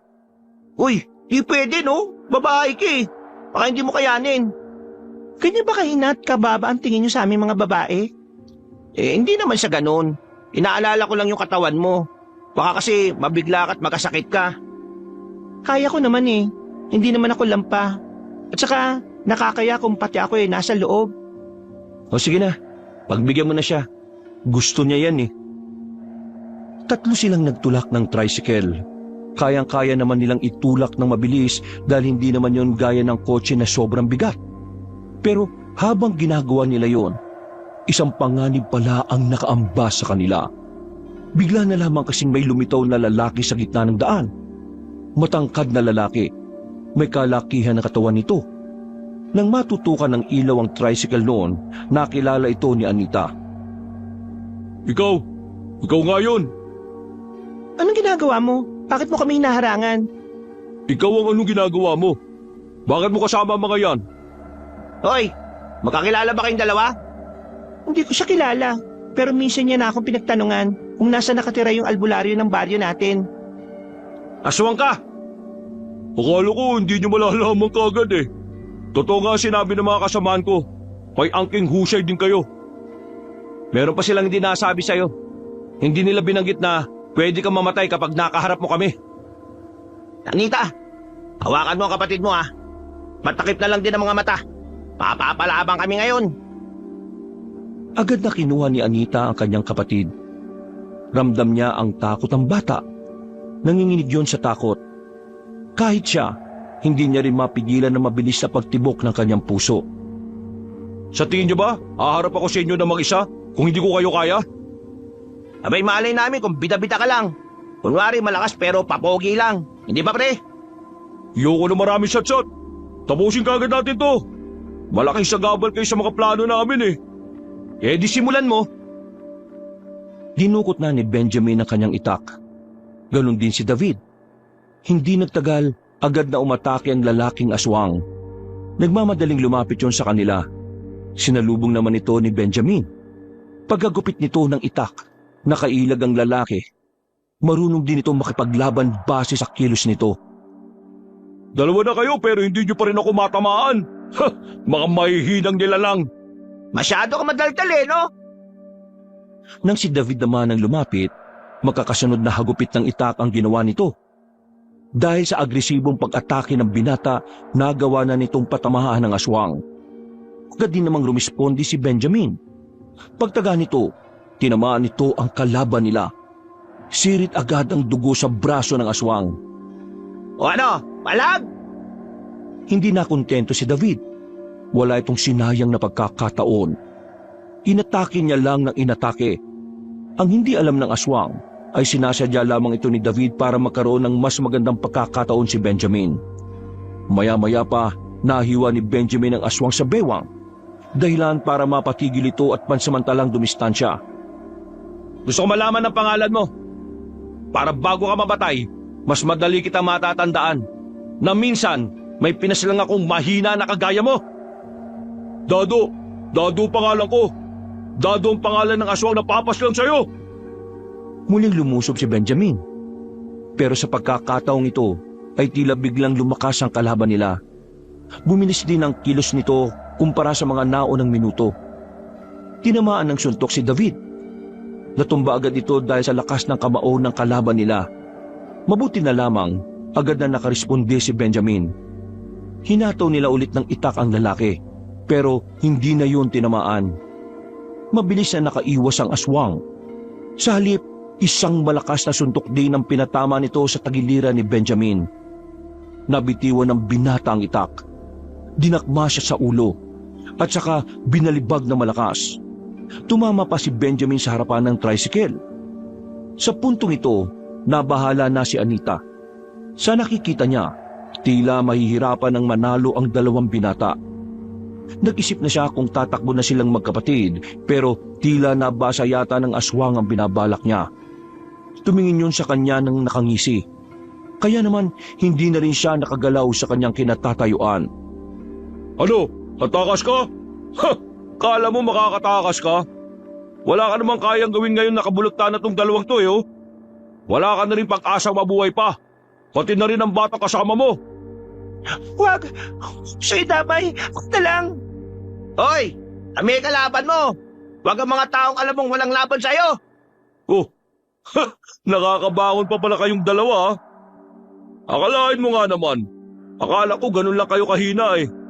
Pinahangaan niyo ako ah. Muling pinagtuunan ng aswang ang dalawang binata. Bigla na lamang itong gumapang na mabilis at dinamba si Benjamin.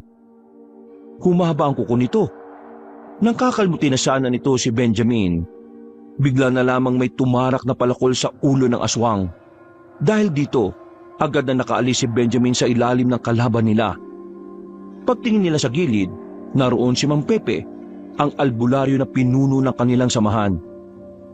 Mang Pepe, paano kayo napadpad dito? Kung saan may gubat, dapat alam niyong sa gabi nandun ako. Sa wakas, nakita ko na rin ang isang to. Ay, ikaw! Matagal mo na akong hinahanap, di ba? Oo, ikaw nga. Pepe! Gigewang-gewang na ang aswang. Napuruan ito ng palakol sa ulo. Pasensya ka na at hindi tayo nagkaroon ng matinong laban. Inabutan kita sa ganitong paraan. Pero bagitong aswang ka pa. Hindi ko ang gusto ko makaharap. Nasaan ang amo mo? Hindi na sumagot ang aswang na si Dado. Tumawa na lang ito hanggang sa tuluyan na nga itong bumagsak at malagutan ng hininga. Napailing na lamang si Mang Pepe. Kayong dalawa naman, ang tagal nyo na sa sabahan, hindi nyo malang inayos tong laban. Kung kaninin nyo pa binira sa ulo yan, edi patay na yan. Masyado kasi siyang mabilis kanina. Pasensya na ho. Walang magagawa ang pasensya. Ang mahalaga, ligtas na kayo. Napatay natin ang kanang kamay ni Efren. Teka, kasama nyo pala ang magkapatid. Anita, ayos lang ba kayo? Opo, ayos lang po kami. Kinabahan lang po kami kasi akala ko makakain na kami ng mga aswang. Huwag kang mag-alala, ligtas ka na. Patay na ang aswang na ito. Ate, uwi na po tayo. Natatakot na po ako eh. Baka mamaya kainin tayo ng mga aswang. Nitoy, wala ka nang dapat nang ikatakot. Makakauwi na tayo ng ligtas. Ay, sige na, sumakay na kayo. Sira ho yung tricycle na yan eh. Kailangang itulak. Napapailing na lamang ang matanda. Itinulak na lamang nila yon. Halos 2 oras silang nagtulak. Hanggang sa matsyempohan nilang rumoronda ang mga pulis mula sa bayan. Hindi na sila noon hanggang sa makarating na sila sa baryo. Pag-uwi nila, hindi na nagdalawang isip sila Benjamin at David na ipagtapat kay Aling Linda ang mga nangyari. Hindi makapaniwala matandang babae. Alalang-alala ito sa 2 nitong apo. Diyos ko, buti naman at nakaligtas kayo. Benjamin, ano gagawin natin ngayon? Matatalo niyo ba mga aswang? Baka naman dito sila manggulo sa atin. Paano tong 2 apo ko? Huwag po kayo mag-alala. Bukas din ng gabi, lulusubin na namin ang mga aswang. Bago pa sila makarating dito, uubusin na namin sila. Magtiwala po kayo sa amin. Ililigtas po namin ang baryong ito. Napailing na lamang ang babaeng si Anita. Hindi niya kasi inakala na magiging ganito ang takbo ng buhay nila. Tinakasan nila ang magulong buhay sa Maynila, pero mas mapanganib naman ang dinadanas nila. Ganun pa man, sinubukan na lamang ng babae na maging positibo. Kinabukasan ng umaga, kumalat na agad ang nangyari. Nagsilbing babala ang pangyayari sa lahat ng residente. Kaya ang karamihan sa kanila, hindi na muna pinapasok ang mga anak sa eskwelahan. Ganon din naman ang ginawa ni Anita kay Nitoy. Mas pinili niyang manatili na lamang ang kapatid sa kanilang bahay kaysa malagay na naman sa alanganin ng buhay nito. Pasensya ka na, Anita. Kailangan mo makita tong ginagawa namin. Hindi ka ba natatakot sa mga nandito kasi puro patalim ang hawak naming lahat? Hindi naman ako ignorante. Naghahasa din naman ako ng patalim kapag naghihiwa ako ng sibuyas. Kaya ayos lang naman. Nagpunta ako dito kasi meron akong gustong itanong. Oy, bakit? Ano ba itatanong mo? Pwede niyo pa akong turuan na humawak ng pana? Gusto ko makapatay din ng aswang eh. Para naman hindi ko mararamdamang pabigat lang ako kapag kasama niyo ako. Mabuti naman at naisip mo rin yan. Pero dahil gusto mo matuto, wala namang problema. Tuturuan kita ngayon din. Oh, nagkusang loob na si Benjamin ha. Patusin mo na. Minsanan lang yun maging mabait sa ibang tao. Isa lang ang gusto ko sa tinuturuan ko. Ayaw ko na masyado mareklamo. Madali akong mairita sa ganun eh. Hindi na lamang kumontra ang dalaga. Hindi nagtagal ay isinama na rin ni Benjamin ang dalaga. Humarap sila sa malapad na katawan ng puno kung saan naroon ang mabilog na kahoy. Yun ang magsisilbing target nila. Bakit pa nang gusto mo? Bakit ayaw mo nang itak? Hindi ko kasi alam kung kaya ko ba makipagharapan eh. Tumungo na lamang si Benjamin. Nang simulan na nila ang pag-aaral sa pag-asinta, hindi naman nahirapan si Benjamin sa dalaga. Marunong makinig ang babae. At kahit hindi pa ito nakakatama sa gitna, masasabi ng binata na kahit papaano may potensyal si Anita sa bagay na yon. 3 oras ang nakalipas, natapos na rin ang pagsasanay nila. Nangalay ang braso ng dalaga at nakaramdam na rin ng gutom. Maraming salamat Benjamin ha. At pasensya na rin pala kung ano man ang mga nasabi ko noong unang beses tayo nakita. Wala yun. Aminado rin naman na mali yung mga sinabi ko. Hindi ko dapat sinisisi ang mga babae na babastos dahil lang maikli ang suot nila. Natutunan ko na ang bagay na yon. At hindi na ganun ang pananaw ko. Mabait ka naman pala eh. Siguro, bawas-bawasan mo na lang yung pagsimangot mo. Mas nakakabata kapag lagi ka nakangiti. Matapos yun, umuwi sila sa kanila para magpaalam sa lola niya. Halos mangiyak-ngiyak ang matandang babae nang malaman na kasama siya sa sasabak. Sinubukan siyang pigilan ng matanda, pero buo na ang kanyang loob. Sasama siya sa mga manunugis para sa ikatatahimik ng kanilang lugar. Paano kung may mangyaring masama sa iyo roon? La, magtiwala lang kayo sa akin. Nag-aral ako kanina kung paano humawak ng pana. Tinuruan ako ni Benjamin. Walang mangyayari masama sa akin hanggat kasama ko sila. Hindi naman kasi natin alam kung ano mangyayari mamaya eh. Kayo na mismo nagsabi na baryo ng mga aswang ang pupuntahan ninyo. Ibig sabihin, marami ang mga naroon. Kakayanin niyo bang lahat yon? Diyos ko, bakit ba ito nangyayari sa atin? Hinawakan ng dalaga ang magkabilang pisngi ng kanyang lola. Ngumiti siya na malapad. Pinapakita niya na handang-handa siya sa mangyayari kahit na ang totoo ay natatakot din siya. La, pinapangako ko, babalik ako dito. Kailangan ko lang talagang gawin ito para makatulong ako para sa baryo natin. Tumangutango na lamang ang matandang babae. Maya-maya pa'y dumating na rin sila Benjamin kasama ang iba pang miyembro ng samahan. Ipinaalam nila ang babae kay Aling Linda. Hindi nagtagal, sinimulan na rin nilang umalis. Makalipas lang ang kalahating oras, nakita na rin ni Anita ang daanan patungo sa sinasabi niyang baryo. Pinangunahan ni Mang Pepe ang paglalakad. Itinuro naman agad ng dalaga kung nasaan ang tamang daan. Marahan silang kumilos nang makita na nga nila ang baryo ng mga aswang. Wala pang nangyayari. Ramdam na ni Anita ang tensyon. Ihandaan niyo mga paanan ninyo. Unang atake natin ay mga palaso. Pag naubos, haharapin na natin sila. Kanya-kanyang hugot ng palaso ang mga manunugis. Sumabay na rin sa mga yon si Anita. Pinilit niyang ibanat ang lagayan ng palaso. Itinutok sa isang aswang na medyo malapit. Pagsenyas ni Mang Pepe, sa kanila binitiwan ng palaso. Tumama ang lahat ng palaso ng mga manunugis. Maliban na lamang kay Anita na hindi man lang umabot sa inaasinta niya. Pero hindi siya tumigil hanggat hindi siya nakakatama. Bumunot lang siya ng bumunot.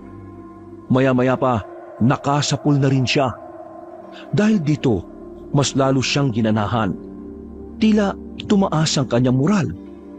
Pakiramdam niya ay isa na siyang ganap na gaya ni Benjamin at David na isang manunugis. Lapit na! Paano ako? Sasamahan kita. Ayi! Nung ayi, sira ulo. Nagsimula ng tumungo ang mga manunugis sa loob ng baryo. Kagaya ng kanilang inaasahan, hindi na mabilang kung ilang aswang ang naruroon. Kahit si Mang Pepe, nahihiwagaan din kung papaanong dumami ng ganun ang mga kalaban nila. At kung papaanong hindi nila natuklasan agad ang lugar na yon. Ganun pa man, pumalag ang mga manunugis kahit mas lamang sa bilang ang mga aswang. Wala silang ipinakitang takot. Kampante sila na kakayanin nila ang mga yon dahil na rin sa kanilang pambihirang kahusayan. Samantala, nakatago lang sa gilid si Anita at Benjamin habang pasimpleng pinapana ang mga aswang. Mag-iingat ka ha, baka matamaan mo yung mga kakampi natin. Kaya nga ako nahihirapan kasi labo-labo na eh. Eh teka, wala bang makakalapit na aswang dito sa atin? Huwag mong intindihin yun. Ako na ang bahalang magbantay. Bakit mo ba kasi ako sinasamahan? Ayaw mo ba? Gusto. Hindi ko kaya mag-isa eh. Yun naman pala eh. Dami mo pang dinadaldal. Sa pagpapatuloy ng labanan, ay dihado na ang mga aswang. Wala pang nababawas sa hanay ng mga manunugis. Samantalang sa mga aswang ay halos nangangalahati na. Isa sa naging kalamangan nila ay ang mga pangkaraniwang aswang lang ang naroroon. Lipat tayo ng pwesto. Ha? Anong ha?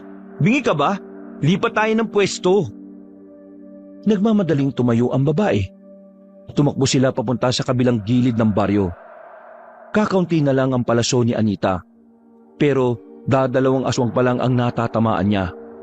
Ang ibang palaso ay kung saan-saan pa napupunta. Gamitin mo yung tinuro ko sa'yo kanina. Pambira ka naman oh. Ang sakit na ng braso ko eh.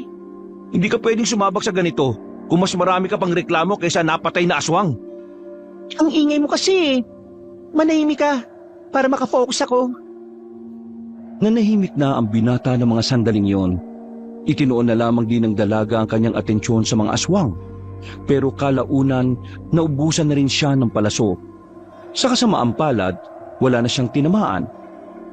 Mabuti na lamang ay nakakalamang na sa laban ng mga kasama niya. Ano nang gagawin ko? Wala na akong palaso. Eh di umuwi ka na. Ha?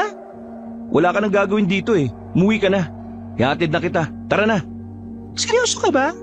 Oo, mapapahama ka lang dito. Kapag nakita ka pa ng mga aswang eh, baka ikaw pa unahin nila. Tara na. Kaya na nila yung mga yan. Hinawakan na siya ni Benjamin sa kamay at hinila na siya paalis sa lugar. Pero hindi pa man sila nakakalayo, bigla na lang may humarang sa kanila. Nanlaki ang mga mata ni Benjamin. Kahit yun ang unang pagkakataon na nakaharap niya ang matandang aswang, malakas ang kutob niya na yun ang pinuno ng baryo ng mga aswang. Mukhang bawi na yata kayo, iho, ha? Sino ka? Aswang ka rin oh. Bakit bang hilig niyong humarang sa daan? Anita, huwag ka magsalita. Yan ang pinuno ng mga aswang. Pinuno? Kusang nagtindigan ng balahibo ng dalaga na mapagtanto yun. Nagtago siya kaagad sa likuran ni Benji. Nanlalamig ang kanyang palad dahil sa takot. Tuwang-tuwa siguro ang mga kasamaan mo dahil pinagpapapaslang lang nila mga walang kwentang kalahi ko. Pero alam mo ba kung anong kakaiba sa nangyayari ngayon? May gagamitin ako para bumagsak ang mga manunugis. Anong binabalak mo? Gusto mo malaman? Nabigla na lamang si Benji nang biglang tumalon ng mataas si Mang Efren. Napunta ito sa likuran nila. Walang kahirap-hirap na hinablot ang babaeng si Anita. Pagkatapos, sinipa nito ng malakas si Benjamin. Tumilapon ng lalaki. Si Anita naman ay sinuntok na matanda sa sikmura na agad din namang nawala ng malay. Ito ang plano ko. Ang papiliin kayo sa tatlo. Susubukan pa sana habulin ni Benjamin si Mang Efren pero inilabas na nito ang malapad na pakpak at agad na umalis. Dala-dala ang babaeng si Anita na walang kaalam-alam sa mga nangyayari. Nagising na lamang siya nang marinig na niya ang tinig ng kanyang lola at ang kanyang kapatid. Pagtingin niya sa gilid, nakita niyang nakagapos ang bata at matandang babae sa haligi. Nitoy, Lola, sino? Bakit kayo nakagapos? Ikaw rin, Ti. Ano nangyari? Nakagapos ka rin. Anong mangyayari sa atin? Pinagsama-sama ko na kayong tatlo sa mismong bahay ninyo. Huwag kayong mag-alala. Maya-maya lang, may darating na rin dito para iligtas kayo. Ang kaso nga lang, kailangan nilang mamili sa inyong tatlo kung sino lang ang pwedeng iligtas. O pwede rin namang buhay ninyo kapalit ng buhay nila. Ano pa rito? Wala kami kinalaman sa alitan ninyo.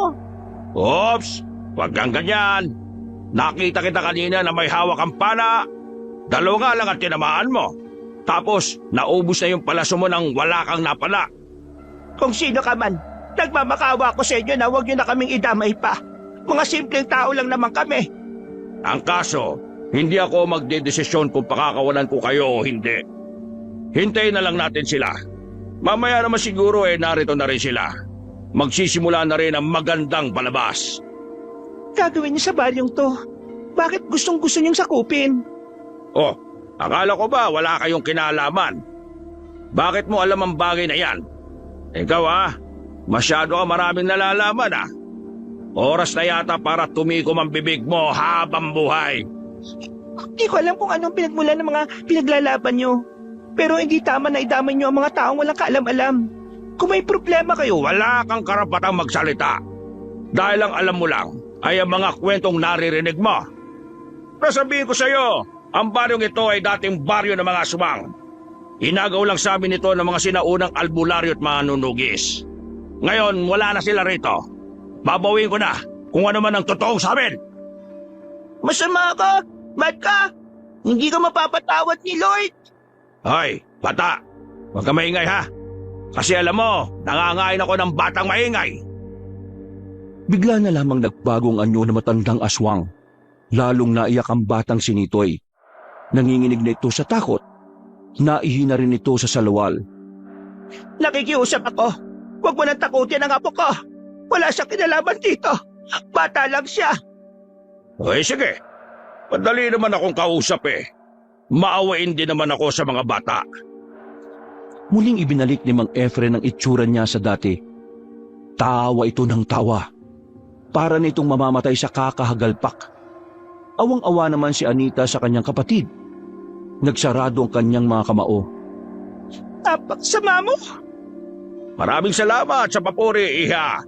Ang mga ganyang salita ay mas lalong nakakapagpagana sa kalooban ko. Biglang napalingon si Mang Efren nang maramdaman itong may mga dumating sa labas. Winasak nito ang pintuan at inihagi sa labas. Mula sa loob, natanaw ni Anita sila Benjamin sa labas. Kasama na nito si Mang Pepe at si David. Nandyan na pala kayo. Mabuti naman at dumating na kayo kaagad. Kanina pa kasi ako naghihintay Akala ko pababayaan nyo na lang na mamatay itong tatlo sa loob Gawain ba talaga ng isang pinunong aswang na nagamitin ng ibang tao para makalabag sa laban? Matanda ka na. Dapat alam mo na isang tunay na leader kayang umisip ng magkakaibang paraan para manalo sa laban. Kung gano'n masasabi kong mangmahinang paraan ang naisip mo. Sige, sabihin na nating mahina. Pero ito ang problema natin ngayon. Namili ka, buhay mo o buhay nilang tatlo. Sinasabi mo bang pakakawalan mo sila kung sasama ako sa'yo? Sasama sa akin. Pakakawalan ko lang sila kapag napatay kita ngayon. Ikaw lang naman ang problema ko eh. Wala akong pakialam sa mga bata mo dahil wala ngang kwenta mga yan. Pakawalan mo muna sila, saka ako papayag sa gusto mo. Hindi naman ako bata para gawin yon. Ikaw ang lumapit sa akin, saka ako sila pakakawalan. Huwag tayong maglukuhan dito. Kung ganyan ang gusto mo mangyari, wala tayong mapapala kasi hindi ako magtitiwala sa'yo. Kung patayin ko na lang kaya sila, kaya niyo bang makita na mga nakakalat na mga laman loob nila? Natigil ang kanilang pag-uusap nang maramdaman ni Mang Efren na may paparating na palaso sa kanyang direksyon. Pinukulan na pala ito ni David na nakatago sa di kalayuan. Pero sa kasamaang palad, nasalo na matandang aswang ang palaso. Kinuha naman ni Mang Pepe ang pagkakataong yon para tagain si Mang Efren. Tinamaan niya yon sa dibdib. Sa puntong ito, napadistansya na ang kalaban sa mga sandaling yon. Mabilis namang tumakbo si Benjamin sa loob ng bahay para pakawalan sila Anita. Kailangan ko kayong alisin dito. Saan tayo pupunta? Anong gagawin natin? Basta, kailangan nyo lumayo. Natanggal na rin ni Benjamin ang kanilang pagkakatali. Wala silang sinayang na pagkakataon. Habang kinakalaban ni Mang Pepe ang pinuno ng mga aswang, agad na rin silang tumakbo sa likod ng bahay. Sa daan ay sinalubong naman sila ni David. Ito tayo, dali! Binuhat na ni Benjamin ang batang si Nitoy, habang si David naman ang bumuhat sa matanda. Karipas ang takbong ginawa nila makaalis lamang doon. Bawat kabahayan nga na nadaraanan nila ay nag-aalok na papasukin sila. Pero hindi nila yung pinato sa kadahilanang madadamay ang mga residente sa nangyayari. Maya-maya pa, nakarating na rin sila sa kalsada. Sumakto naman na merong dumaan na jeep. Pinara nila yun at agad din naman silang sumakay. Pag-andar ng sasakyan, ay bigla na lamang merong humila kay Anita palabas. Bago marurot ang jeep ay tumalon din palabas. Sinuntok ni Anita sa pagitan ng hita ang matandang aswang kaya nabitiwan siya nito. Buisit! Akala niyo matatakasan niya ako? Dito ka lang, akong bahala rito. Ikaw? Hakarap sa akin? Nagpapatawa ka bang binata ka? Para mong sinabi na pinalaban mo yung pusa sa leon. Kung ano man ang ginawa mo kay Mang Pepe, sisiguraduhin kong pagbabayaran mo yon.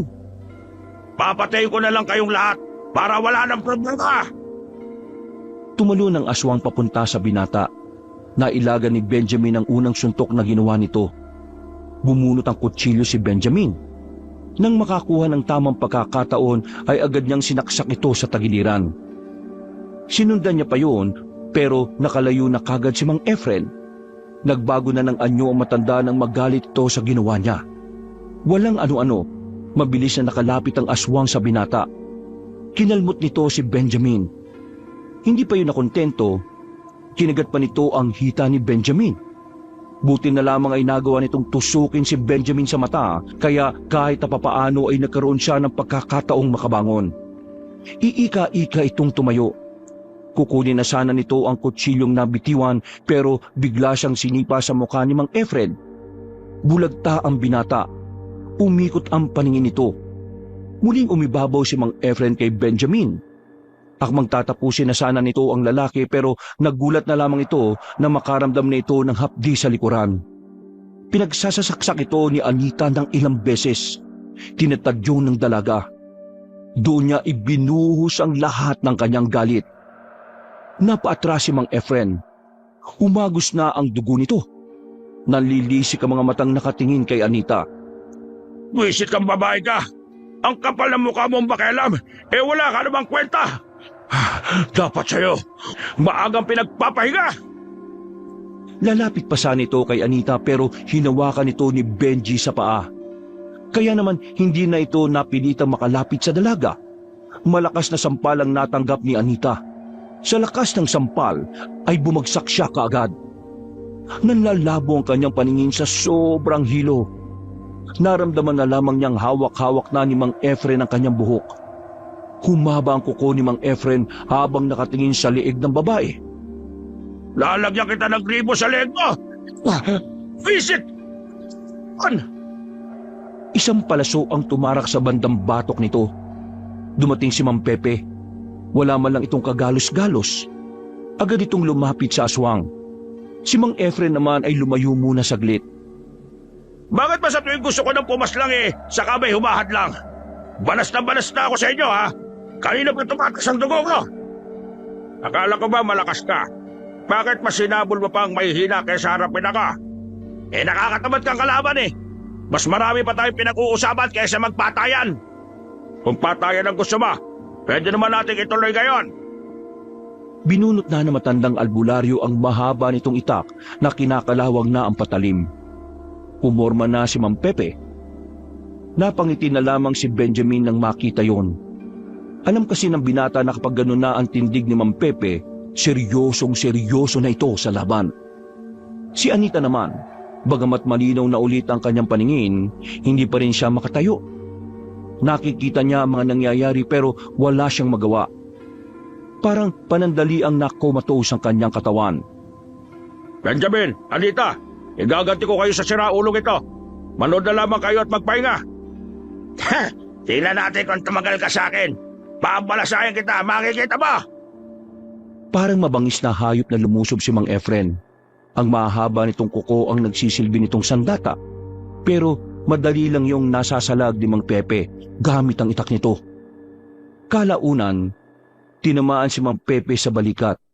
Pero hindi yun naging dahilan para mapabagal ang kanyang galaw. Tila walang nangyari.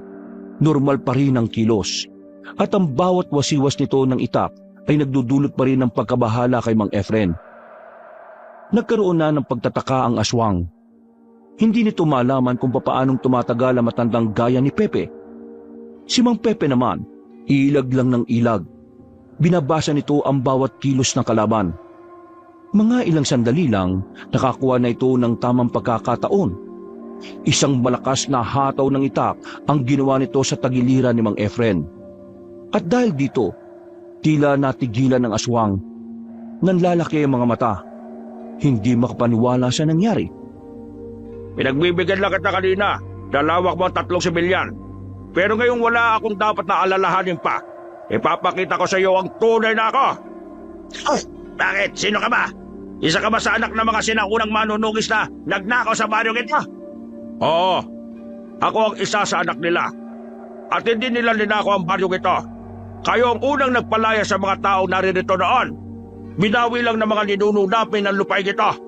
Kasinungalingan! Magmamayari ng mga aswang ang baryong ito. Hindi ko sa inyo. Wala na akong pakialam kung anong gusto mong paniwalaan. Ang malaga na lang sa akin ay narito ako para pigilan ka sa mga pinaplano mo. Bigla na lamang lumundag ang matandang aswang papunta sa kinahihigaan ni Anita. Sa puntong ito, nagkaroon na naman ng kahinaan si Mang Pepe. Masyado itong nalibag sa pakikipag-usap. Hindi na nito namalaya na ang distansya lang pala ng dalaga sa aswang ay malapit lang. O ano? Hindi ka yata makapagsalita. Bakit? Takot ka bang mapahamak siya? Duwag! Isa ka malaking duwag! Manahimik ka dyan! Wala kang ibang gagawin dito kundi ang maging kapalit ng buhay niya.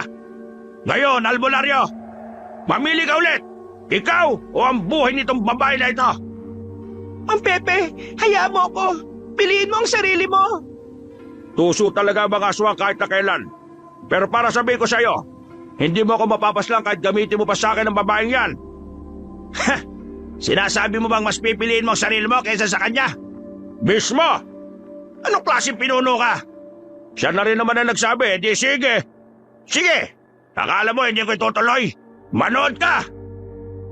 Nang datakmay na ni Mang Efren ng dalaga sa leeg, ay bigla na lamang itong nakaramdam ng sakit ng ulo. Nabitiwan niya ulit ang babae. Napahawak pa matandang aswang sa ulo niya na sobrang sakit. Anong nangyari sa akin? Hindi ko suot ang pulseras kanina kaya mo kong hawakan. Pero ngayon, pasensya ka na lang. Kung kanino mo pa sana sinuot yan, di sana. Hindi ka nabitbit. Pasensya na. Akala ko kasi kasama kita sa lahat ng oras kanina kaya naging kampante ako na hindi suotin to. Katangahan yan. Pambira ka naman Natuna ang atensyon nila kay Mang Efren. Hilong-hilo pa rin yun dahil sa pulseras na proteksyon ni Anita. Hindi na nagsayang ng oras si Mang Pepe. Mabilis itong tumakbo palapit at saka itinarak na ang itak sa tiyan ng aswang. Pero nagawa pang makapalag ni Mang Efren. Hinawakan nito si Mang Pepe sa balikat. Pinisil nito ng madiin ang parting yon at sa puntong ito, nakaramdam na rin ng sakit ang albularyo. Hindi ako papayag na ako lang ang mamamatay. Isasama kita sa iba. Panaginip ka ng gising. Mauna ka na ron. Sa langit ang destinasyon ka. Buong puwersang mas ibinao ni Mang Pepe ang itak. Paghugot niya, tumagas ang dugo mula roon. At kahit natakpan nito ng malapad nitong palad ang tama nito, malakas pa rin bumubulwak ang pulang likido. Totoo ba ito? Totoo bang natalo mo ako? Anong nangyari? Hindi ka pa nananaginip. Lahat ng nararamdaman mo ngayon ay totoo. At lahat ng yan ay dahil sa kasamaan mo. Hindi ako papayag na hindi makabawi sa baryong ito. Hanaban ako hanggang sa... Nadapa na ang matandang aswang. Sinusubukan nitong makabangon pero kapag naitutukod na nito ang isang tuhod ay muli itong bumabagsak. Maya-maya lang din ay nalagutan na rin ng hininga ang pinuno ng mga aswang. Benjamin, Anita, natalo na natin siya. Magaling ang ginawa niyong katapangan, lalong-lalo ka na, Anita. Masyado mo kong pinahaga ngayon. Mang Pepe, yung katawan ko, bakit hindi ko maigalaw? Huwag ka mag-alala, akong bahala sa'yo. May babalik ko rin ang lakas mo. Benjamin, kaya mo pa bang tumayo? Oho, ako nang bahala kay Anita. Ako na bubuhat. Pabalik na mga kasamahan natin. Pagbalik nila, ideklara na natin ang pagkapanalo natin mga manunugis. At susunugin natin ang lahat ng mga bangkay ng mga aswang. Matapos ang laban na yon, agad na dinala si Anita sa bahay ni Mang Pepe. Mayroong mga pinainom sa kanyang halamang gamot. Mga likidong nagbabalik umano ng mga enerhiyang nawala. O mga lakas ng ugat na naapektuhan dahil sa pagkakaalog ng ulo. Umaga na nang maging maayos ang pakiramdam ng dalaga. Nakabalik na rin ang kanyang lola at kapatid. Po, anong nangyari? Ayos ka na ba? La, ayos lang ako. Nasaan si Nitoy? Bakit hindi niyo kasama? Naroon, kasama ni David. Pinakain ko na muna kasi gutom na raw siya eh. La, mahusay po ba ako? Ay Diyos ko naman, oo naman. Muntik-muntikan ka na nga mamatay eh. Mabuti naman at nagkamalay ka na pala. Naigagalaw mo naman ang maayos ang katawan mo. Opo, maraming salamat po sa inyo. Salamat naman sa Diyos kung gano'n. Magaling ang ginawa mo, Anita. Hindi ka naman manunugis pero pinakita mong kaya mo rin protektahan ang pamilya mo at ang ibang tao. Napangiti na lamang na malapad ang babae. Tinulungan na lamang siya makabangon ni Benjamin at saka sabay na rin silang lumabas para mag-agahan. Sa mga sumunod na araw, unti-unti na rin naging maayos ang kanyang pakiramdam. Hindi na niya nararamdaman ang hilo. Kinakaya na rin niyang pumasok sa ekstrang trabaho. Matapos ang madugong labanan sa pagitan ng mga manunugis at aswang, naging panatag na rin ang kalooban ng mga tao. Mas naging maayos na rin ang pagtulog ng lahat. Wala nang pagkabahala sa gabi. Nadadaanan na rin ang karaniwang daanan ng mga batang pumapasok sa eskwelahan. Sa kabila ng mga nangyari, mas pinili pa rin ni Anita na mamuhay bilang simpleng babae. Mas gusto niya ng buhay na payapa at ang tanging iniisip lamang ay ang kanyang pamilya. Ganun pa man, naging parte na rin ng buhay niya sila Benjamin. Mas lumalim ang kanilang samahan at pamilya na rin ang naging turingan. Hindi pa man tuluyang umuunlad ang kanilang buhay, pero masaya pa rin si Anita dahil kasama niya ang kanyang lola at kapatid sa lugar na tahimik, payapa at napupuno lamang ng pagmamahal. Kontento na siya sa bagay na yon at wala na siyang mahihiling pa kundi ang kaligtasan at kapayapaan ng kanyang mga minamahal. Wakas.